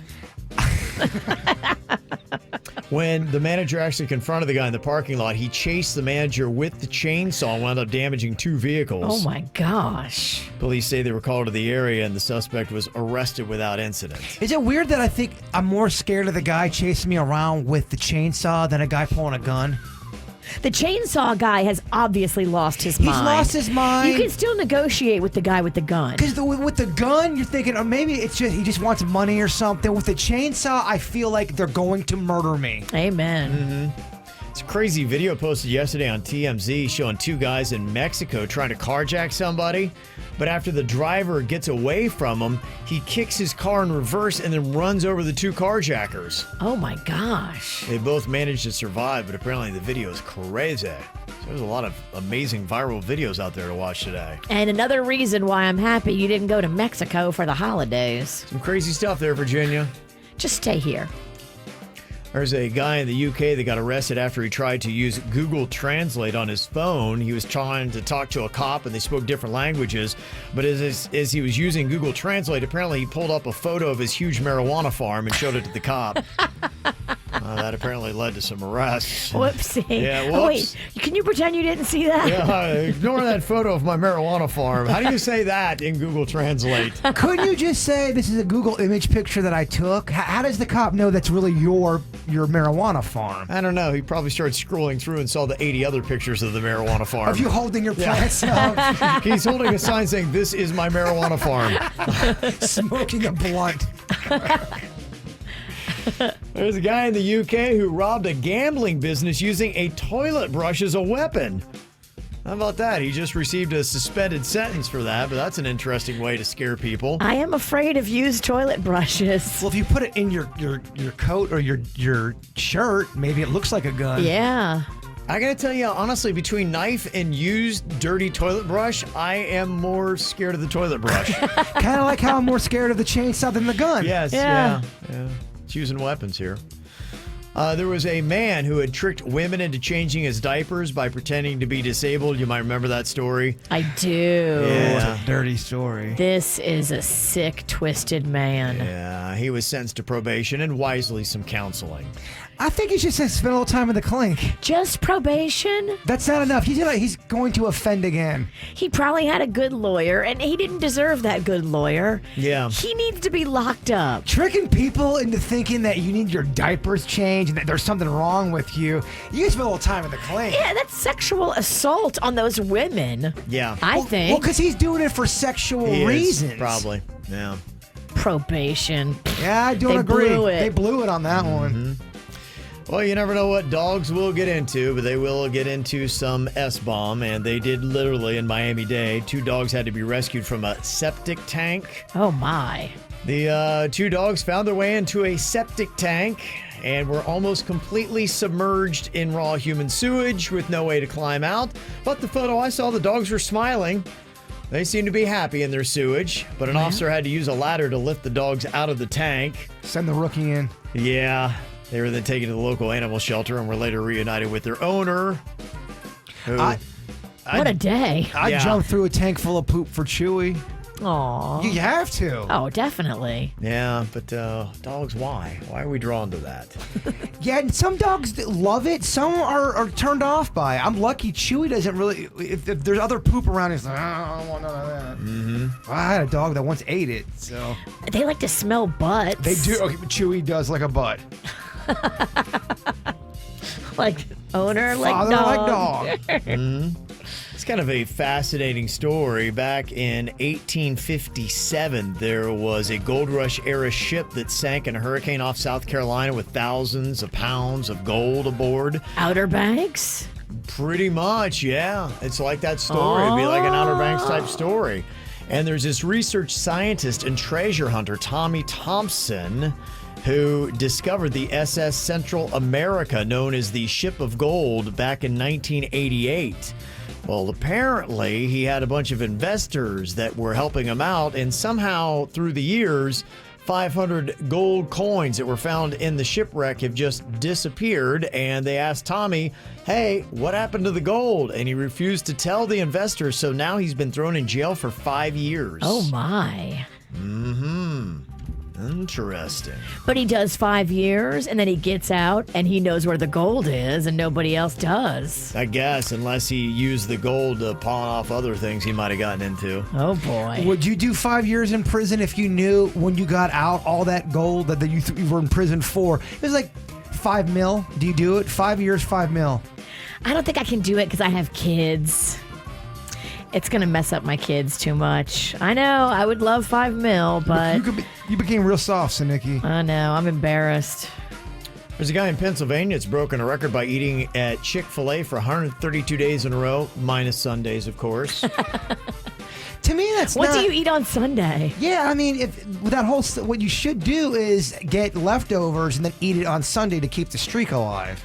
Feels like it, yeah. Maybe he did that. You but- can't eat any Chick-fil-A on Sunday or God will strike you down. It's like a law. I don't know. Is it in the Bible? A lightning bolt will come from the sky. What Thou passage? shalt not eat chicken You on the better Sabbath. not eat that sandwich on a Sunday. What passage is that from, Kevin?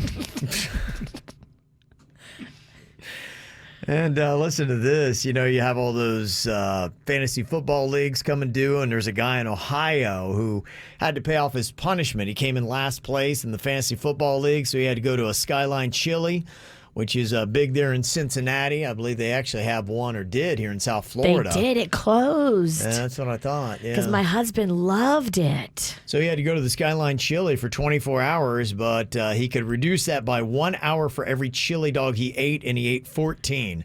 So he spent, 10 hours in the Skyline and ate 14 chili dogs. That's like that donut bit we did. Was it donuts that I had to Waffle eat? House. Waffle House. Yeah, you That's did what waffles. it was. Yeah. That was awful. Oh my God. Awful waffle. I haven't eaten waffles since, I don't think. You're done. Yeah. Yeah. Uh-huh. Okay. Wanted to see, has anybody ever gotten into a fist fight in a store, kind of like our gal did at the Walmart in Doral? Oh, my gosh. Yeah, I'm sure that's probably happened. Putting a call out for that, 877-979-WRMF. And also coming up here, we're going to get to the story about Palm Beach. Every single week, we kind of delve into the interesting little stories that each town seems to have. Maybe you got interesting celebrities that live in that town, or salacious stories, what kind of gossip has gone on. Even the smallest South Florida towns have got something. And so last week we took a look at Davie and found about all kinds of drug cartel stuff going on in Davie, and how you can ride a horse up to McDonald's and hitch it right there. Some cool stuff. And we're going to be delving deep into Palm Beach. And man, we got some crazy stories about Palm Beach. They just found some, 80 pounds of cocaine there on Saturday? Yeah, it just washed up during a rainstorm. Yeah. So we got lots of interesting stuff. It's going to be an interesting dive into the town of Palm Beach coming up. We've been doing radio in South Florida for over 21 years now, Virginia. It's been a while. I know. Don't say the numbers. It's so old. And we've pretty much been all over South Florida. And there are so many cool, unique towns. And every town in South Florida, it's one of the reasons why I love it so much, is they're just radically different. There's different vibes, different people, different looks, different attitudes, and different stories. And every town in South Florida has got their own unique, fascinating story to me. And so we're doing this series here on the story about different towns in South Florida. We talked about Wellington and Hollywood and Port St. Lucie, Delray Beach. Last week was Davie. And we're going to do a little dive into Palm Beach, who just even this week, yesterday, on the Whacked Out News, we were talking about, 70, 80 pounds of cocaine that washed ashore worth $800,000. Crazy. There's just amazing things going on. That's not the most interesting thing going on in Palm Beach. Deceit, mayhem, murder. When you have that much money, the stories are insane. Well, I mean, you just think of it right now. I mean, today, Palm Beach is a major news story because there's apparently a fight over the president who is likely going to be moving there in January, but people on the island don't want him moving there in January. Really? And now there is a demand letter that was sent to the town of Palm Beach and the U.S. Secret Service trying to keep Donald Trump from becoming a permanent resident at his club. They are saying, wait a minute, there was an agreement that he signed in the early 1990s that forbids him to live at Mar-a-Lago because it's a club, not a residence. Oh, so nobody can actually live there. You can stay there like it's like a hotel. I guess is what they're trying to do, but maybe they just... Knowing the attitude of the island, they probably don't want the traffic. I know it is a to-do whenever he visits. My mother-in-law works at one of the clubs just right down the street, and traffic becomes an issue, and she hears her fair share of complaints whenever the president is in town. Gotcha.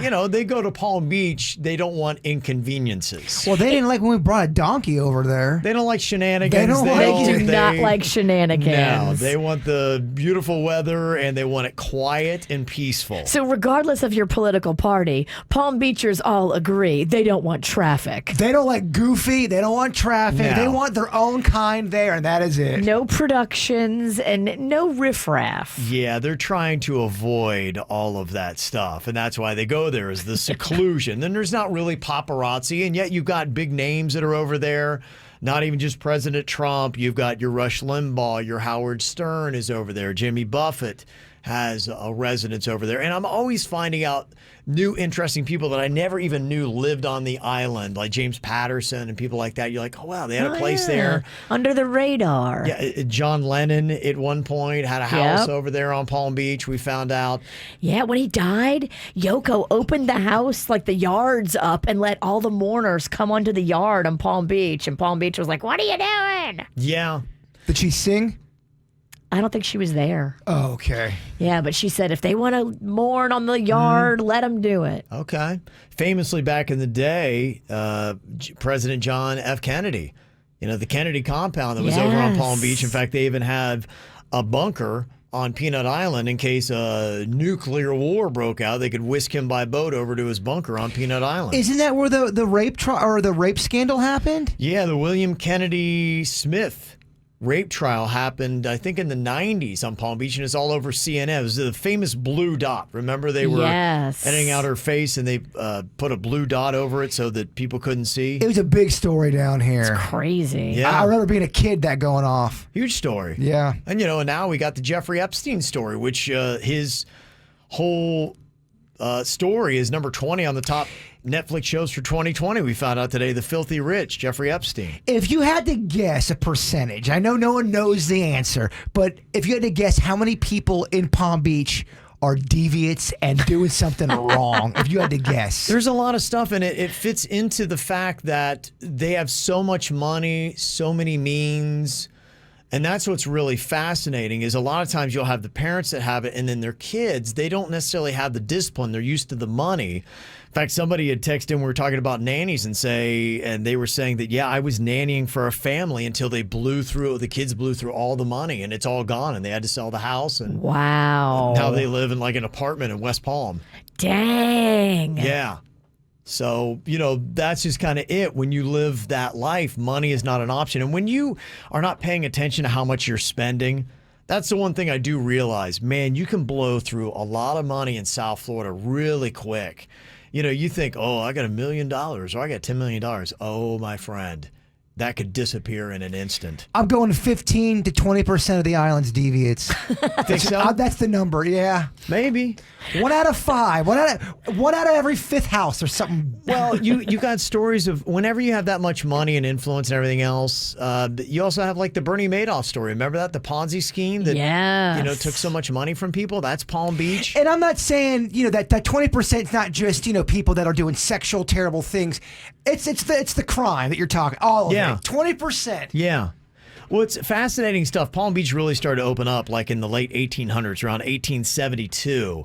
People came down and they said that it was really kind of hard to get some of the debris off of the island. And then apparently in 1878, there was a ship that wrecked with coconuts that washed ashore, and they started growing, and they're like going, hey, coconut palms grow great here. And so they said, let's turn this into a vacation destination. And then Henry Flagler came down, built a couple hotels. They burnt down. Then he built another one, and then finally put up the breakers that still stands today in 1925. Is when the last one burnt down, and in 27 they opened up the breakers you see today, and then now it's become kind of a resort place, and that's how it all started.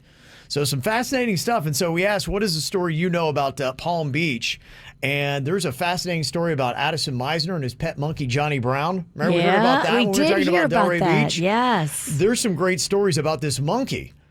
There's another cool story about how Lily Pulitzer started. Have you ever heard of the fashion wear Lily Pulitzer? I think she started as a lemonade stand. It's some crazy stuff. I never heard the story of that. And have you ever heard the story of the Trojan horse caper of 1979? I didn't know that either, but some people have shared that. If you got a story you want to share as well, 877-979-WRMF. We're going to dig into Palm Beach next. Talking about all the interesting things that have gone on Palm Beach and the history of houses from the Kennedy compound. I think Al Capone at one point had a mansion on Palm Beach.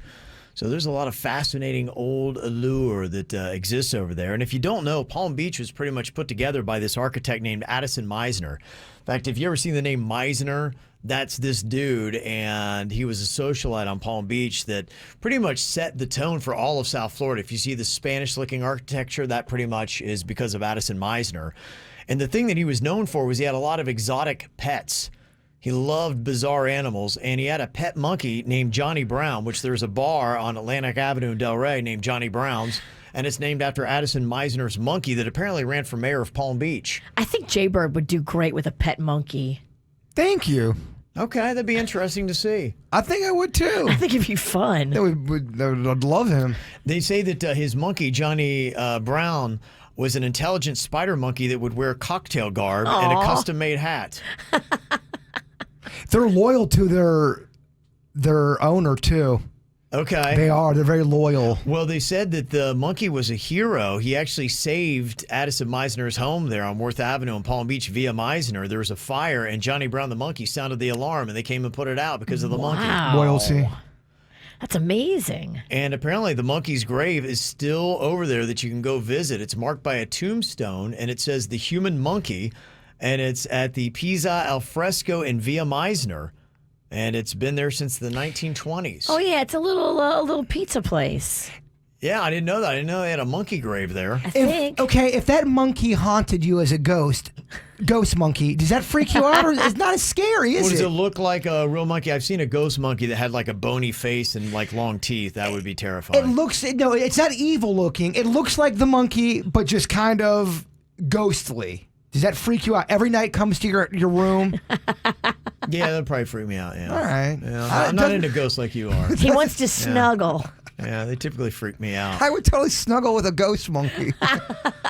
During that time, there was something called the Scopes Monkey Trial that was going on. It was a big thing about teaching evolution in schools in America, and they sent that monkey there for the trial. Huh. And it was apparently a national story. So this Johnny Brown was pretty famous in the 20s. I mean, you could argue the most famous monkey of all time? Bubbles. The chimp. I mean, I think you gotta put them both in. I don't know, man. There's been a lot of famous monkeys. I'm going with our local guy. You like Johnny Brown? I do. Mm-hmm. And the cool thing I didn't realize, Addison Meisner, he loved animals so much that he actually co-founded Palm Beach County's first animal rescue league. Oh. And Johnny Meisner, his monkey, was actually an active member. in that, and that organization turned to what is today Peggy Adams Animal Rescue League. No way. Uh-huh. So Johnny Brown kind of started Peggy Adams. Yes, the monkey started Peggy Adams. Gosh, Look at that. That monkey, it did so much more than I'm ever going to do in my life. It's done a lot. The monkey's got a legacy. It does. You need a monkey. I really think you should get a monkey. Can I try moving to my house first and taking care of my blind dog? Or no, let's add a monkey into it. I'm going to get you a monkey for Christmas. Cool. They say that one of the cool things Addison Meisner would do was he really kind of started the Palm Beach cocktail hours. Between 6 and 8, he would have all the famous people over to his place, like Irving Berlin would come over and play the piano for the guests. Wow. As they sip cocktails there at his Via Meisner off of Worth Avenue. I wonder if Berlin liked doing that gig, or is he like, oh man, I got to do this. I just want to drink and have fun. Apparently loved it. And they say that they actually did all kinds of articles, books, and even Broadway plays about some of Addison Meisner's animals. And Irving Berlin wrote some of those. Yeah, after you play the piano, you get the chicks. Good point. You're right. I don't know what I'm thinking. The story of Lily Pulitzer from Palm Beach is kind of cool, too. Like you had said, it was started by Lily McKim Pulitzer. She was a hostess and a socialite whose husband, Peter, owned several Florida citrus groves. And so right off of Via Meisner there on Worth Avenue in Palm Beach, she started opening up a juice stand, but she would get stains on her clothes. So she asked her dressmaker to design a dress that would camouflage the stains, and what came out of it was a nice sleeveless shift dress made of bright, colorful printed cotton in pink, green, yellow, and orange, and she started focusing on that. It became Lily Pulitzer. It might have been the first or maybe the second event I ever did. It was you and the Queen, and we were at some kind of Lily Pulitzer runway could have thing. been. My wife used to work there, yeah. And they had to put me in these Lily Pulitzer outfit, and it was way too small for me. It's because I was heavy back then. Oh, boy. And I remember a woman said, "Sweetie, I think that's a little too small for you." I was like, "Damn, man, this radio world's cold. People call me fat." You look like a stuffed sausage. Oh, my bosoms were bursting out. It had to have been an extra small for men. I don't know why I was in it. The pants didn't fit. I can imagine the saleswoman being a little judgy. I had to pull down my shirt to block my button because it wouldn't button. Oh, it's back then. So I'm okay with it. It's my truth. Here's a Palm Beach. Whoa. Did you just about fall out of your chair? You okay? You all right? Oh, boy. I'm good. Are you? No. A couple other interesting stories. There's the owner of Chuck and Harold's. Yes. And he went out, got lost at sea. You remember that story? Oh, that's crazy. In March of 1994.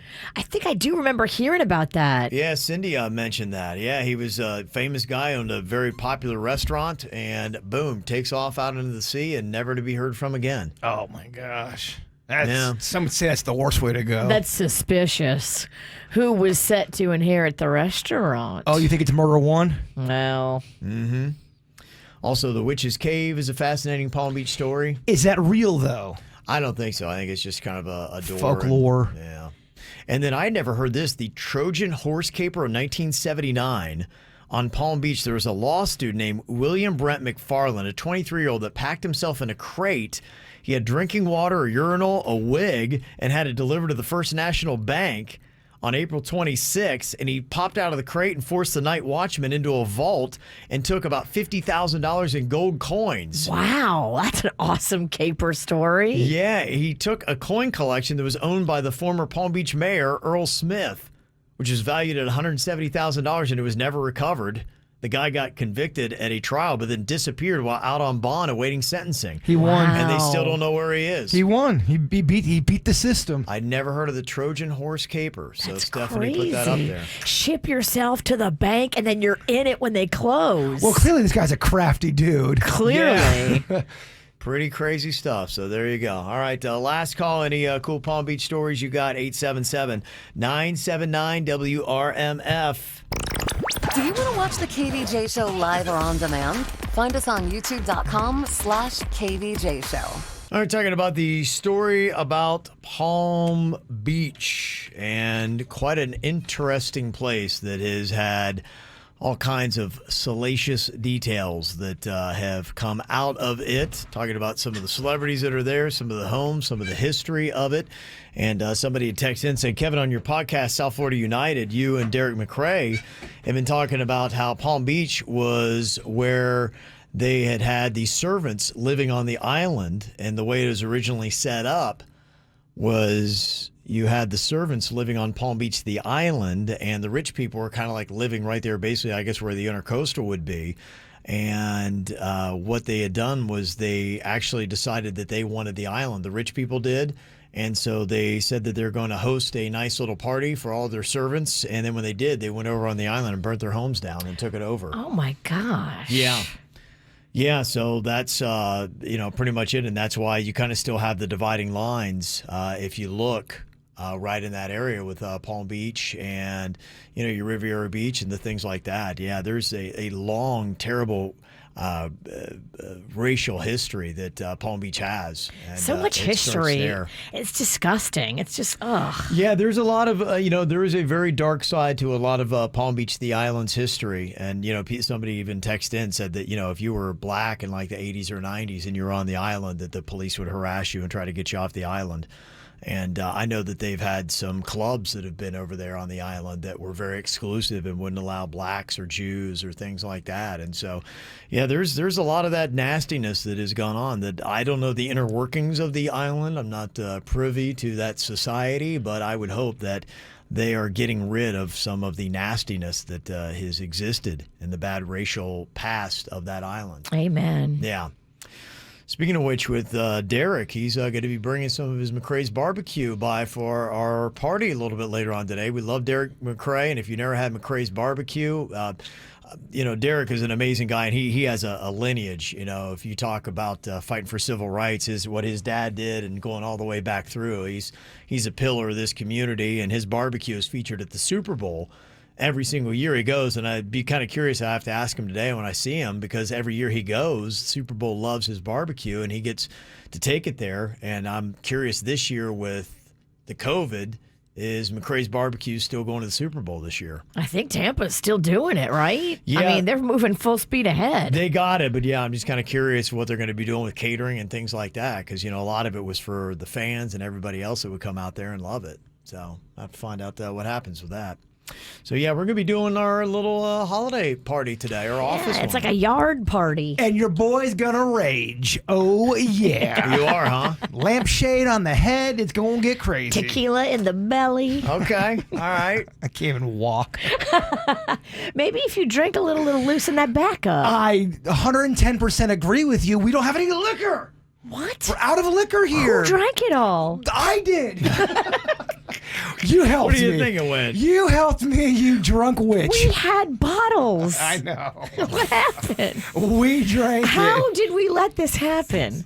I don't know, but you know what it sounds like we need? We need a Christmas miracle. And we need inventory control. Denny's! You can't let us get this low. Oh, no. We got our holiday Christmas party today. Oh, you did find some with alcohol in it. Found a beer. He found one beer. What? There's only one beer, huh? There's a beer and there's a half a bottle of limoncello. So From okay. 2019. we're going to see what happens. You think I care about an expiration date? Does that stuff go bad? Limoncello? I don't know. Let's taste it. Yeah, I'll do a round. I wouldn't think that would go bad. I mean, would it's like senior year right now. It's last week of the year. We're having fun. We can drink on the show, right? Yeah, it hasn't like coagulated or curdled. Yeah. So If it hasn't coagulated or curdled. get it, Kevin. Can you get it? Yeah, muscle man. Can You're you the get strongest person on the KVJ That's show. not saying a lot. It's crusted up. Ooh, it? Oh, all right. You're trying to sell this thing to me. You don't have to. There. Oh, yeah, muscles. muscle man. You yeah. got it. You There's got your it. crusty booze. Muscles Ralston, everybody. Thank you. All right. All Just right. take a swig. See if it's We still should have good. had weak-ass grip over there try it. Oh, wag. I'd have broke my fingers. I'm afraid my fingers are going to turn to We dust. should have tried to make him open it and then laughed at Yeah, him. right. How is Missed it? an opportunity. Oh, she's thick. That looks thick. That tastes like soap detergent. It really does. Oh, that's gross. But What kind of alcohol content does that have in it? Let's see. It's Big got dog? caramel color. 15%. That's not very high, is it? It's like wine. Ah, okay. So I want to guzz all this down. And It's higher than your beer. this looks like that's a quick road to poopy cramps. Am I right? 11 that- a.m. drinking sludge. You Nah. easily barf on that. I could just see rivers of limoncello coming through your nose. But what's the alternative? Showing up to the Christmas party sober? No, making Denny's do a beer run after the show. Denny's! I'll buy snacks if you get that beer. I think Stoney the Elf left something behind, too. Yeah. He always does. Yeah, so you can get some of that. Yeah, this is not a really good designation here. Seen a lot of bad news about Florida here lately, and they say, according to the survey they've just done, the state of Florida ranks dead last in Christmas spirit this year. Oh, man. Damn. I mean, what? I don't know if I believe that. They looked at various trends to rank each state, including Google searches for Christmas movies and gingerbread houses, Christmas music streams, and tweets about Christmas. And through all of that, Florida came in dead last. Jeez. I'm going to tweet, I love Christmas, and try to get our numbers up. I mean, we've got to be more Christmassy. We're more open. I'll tell you why we're dead last. It's the heat. We don't have Christmas weather. That's a big part of it. The other thing, too, is... high Jewish population? I think that's another part. Okay. Yeah. Well, at least in South Florida, but I mean, you don't have a high Jewish population in the rest of the state, do we? No. Yeah. Also, we just get a little squirrely more than other states. We're known as we're known for a lot of bad stuff. Maybe People we're think- too high. We don't realize it's Christmas. They think we're on crack a lot of times. They think we're trying to eat people. That's it. We have a reputation. Well, I mean, I think in a lot of instances it's deserved, right? Well, what did I just list? It screams Christmas. None of it. Yeah. So there we go. Dead last. Jeez. Dang. In the entire country. We got to turn that around. Yeah. Little limoncello should do it, right? Oh, definitely. Yeah, that stuff is awful. In fact, I'm afraid you poisoned me. It tastes like if you put medicine and soap together. Make some boozy soap. Kevin, it's so terrible. You can bathe with it and drink it. It's so bad you got to try it. You got to No, try I it. can't. It's awful. I don't know, I Here, can't. have Here, some. you try it. I have. Try it again, Mama. I don't think it's that bad. Well, that's because you're a lush. Yeah, it's very soapy. Gosh, it's so soapy. I feel like someone's messing with us. I feel like I could mop the floor with it. It's multi-purpose. I love that. You can't say that about Spick and Span, can you? No. Yeah. It's kind of good, though. I think I would drink that. It was, you know what? It was good about 55 seconds after I drank it. Okay. Yeah, you have to let it linger for about a minute. The taste is awful. The aftertaste is okay. Yeah. Well, I think we need to feed Jaybird some booze and then do a Facebook Live as he walks into the Christmas party today. Because it's at like noon. Is it really? Yeah, it's like at 11:30. 11:30. Oh, I got plenty of time to do a little. Denny's, we're doing a beer run. Yeah. Just go right for the tequila. I Is mean, don't anyone mess else going around to show up with to this beer. drunk? Why don't we all do it together? Then I'll get us all an Uber home. Okay. It's on the bird. Alcohol and rides. I love and it. lunch. All right. Yeah, it's Wednesday. The KVJ Show. Mornings and the best variety of the 2000s, 10s, and today. 97.9 WRMF. Oh, yeah, it's only Wednesday, but the party is already percolating. Getting your plans together, Bird. What do you got? What are you working out here? Just confirmed. One producer, Denny's, a.k.a. Peace Train, said he'll get the beer. Okay. It's happening. Oh, boy. Look at that, huh? Are you guys going to join me, or am I going to be drinking alone again? I'll join you. I'm a little cerveza. Yeah, why not? A guy drinking alone and covered in Christmas garb, it doesn't look right. Yeah. A little party. We're going to have some McCrae's barbecue. It's all love it. good. I'm down for that. Are we allowed to invite people to this thing? No. All right. Definitely not. I'm going to invite people. What do you want to invite some chicks? Just try to turn this thing into a party. Call Rachel. See if any of those girls want to come over. You just put out the word and everybody crash it. I don't know. You guys are very open to this party vibe. How much of a vibe do you want? I can have people crash our work company Christmas party. I mean, not if you want to stay in good graces with the boss. I hear you. I hear you. It'd be interesting to see. I'd like to know where the line's at. The line is we show up buzzed. I think once you do anything more than that, ugh. Whatever. I have seen well, I don't know if I can tell these stories, but I have seen I can't tell these. I love when he starts to tell a story and then says on the air, I can't tell this story. All these maskless people will crash into the party. Yeah, we can't have it. Yeah. Oh, dancers do not need to wear a mask at our party. Or pants. Nothing. Okay, we'll try to get some video up on social media. You can check that out. We'll get maybe a Facebook Live, probably around noon today. Jump on the KVJ Show Facebook page. Check that out. Oh, by noon, there should be a little torque off going. Okay. I wonder how long till we get kicked out of our own Christmas party. I've been kicked out of our own events before. We've never actually been kicked out of our own Christmas party. You're right. We've been asked to tone it down. Is that impressive? Yeah. Okay. To our audience, yes. To most of our, not all of our audience. Some would be like, you guys have gone too far this time. We still have an After the Show podcast. It is going to be coming up that you can watch on Facebook and YouTube in just about 5 to 10 minutes. And do not forget, on Friday, we're doing another KVJ virtual holiday happy hour where, let me guess, cocktails are flowing again. Yeah, they can't kick us out of that because we're hosting it. Yeah, in your home. In my house. Yeah. Going to be online at 6 p.m. on the Facebook and YouTube channel for KVJ, all presented by Peggy Adams. Animal Rescue Leg, which we found out today on the show, Peggy Adams was founded by whom, Jay Bird? Don Gilden. The monkey, bro. Oh, the monkey. Yes, I love the monkey. Yeah. Oh, boy. We're getting you a Christmas monkey. Who owned the monkey? Who owned it? Yeah. Don Gilden? I don't know. Who owned it? Addison Addison Meisner. Meisner. Oh, yeah. Oh, boy. Oh, Who put something in this drink? You. The retention of the show is great. That wasn't even an hour ago. It's not even like it was early in the show. I don't know if I can answer it if you ask me right now. Uh-oh, now you got to do your job. Now I'm ready, Mom. You focus? Oh, I am so focused. Oh, boy. All right. You want a shot? Yeah, let's do a quick one. All right, let's do a quick As one. Kevin watches the time, he's got to get us out of here. Shot. Ooh, it's good. Oh, that was awful. Okay.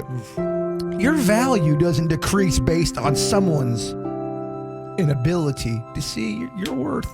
What? Sorry, I had a limoncello bubble in my throat. I was going to say. It sounded so wise, though. So wise.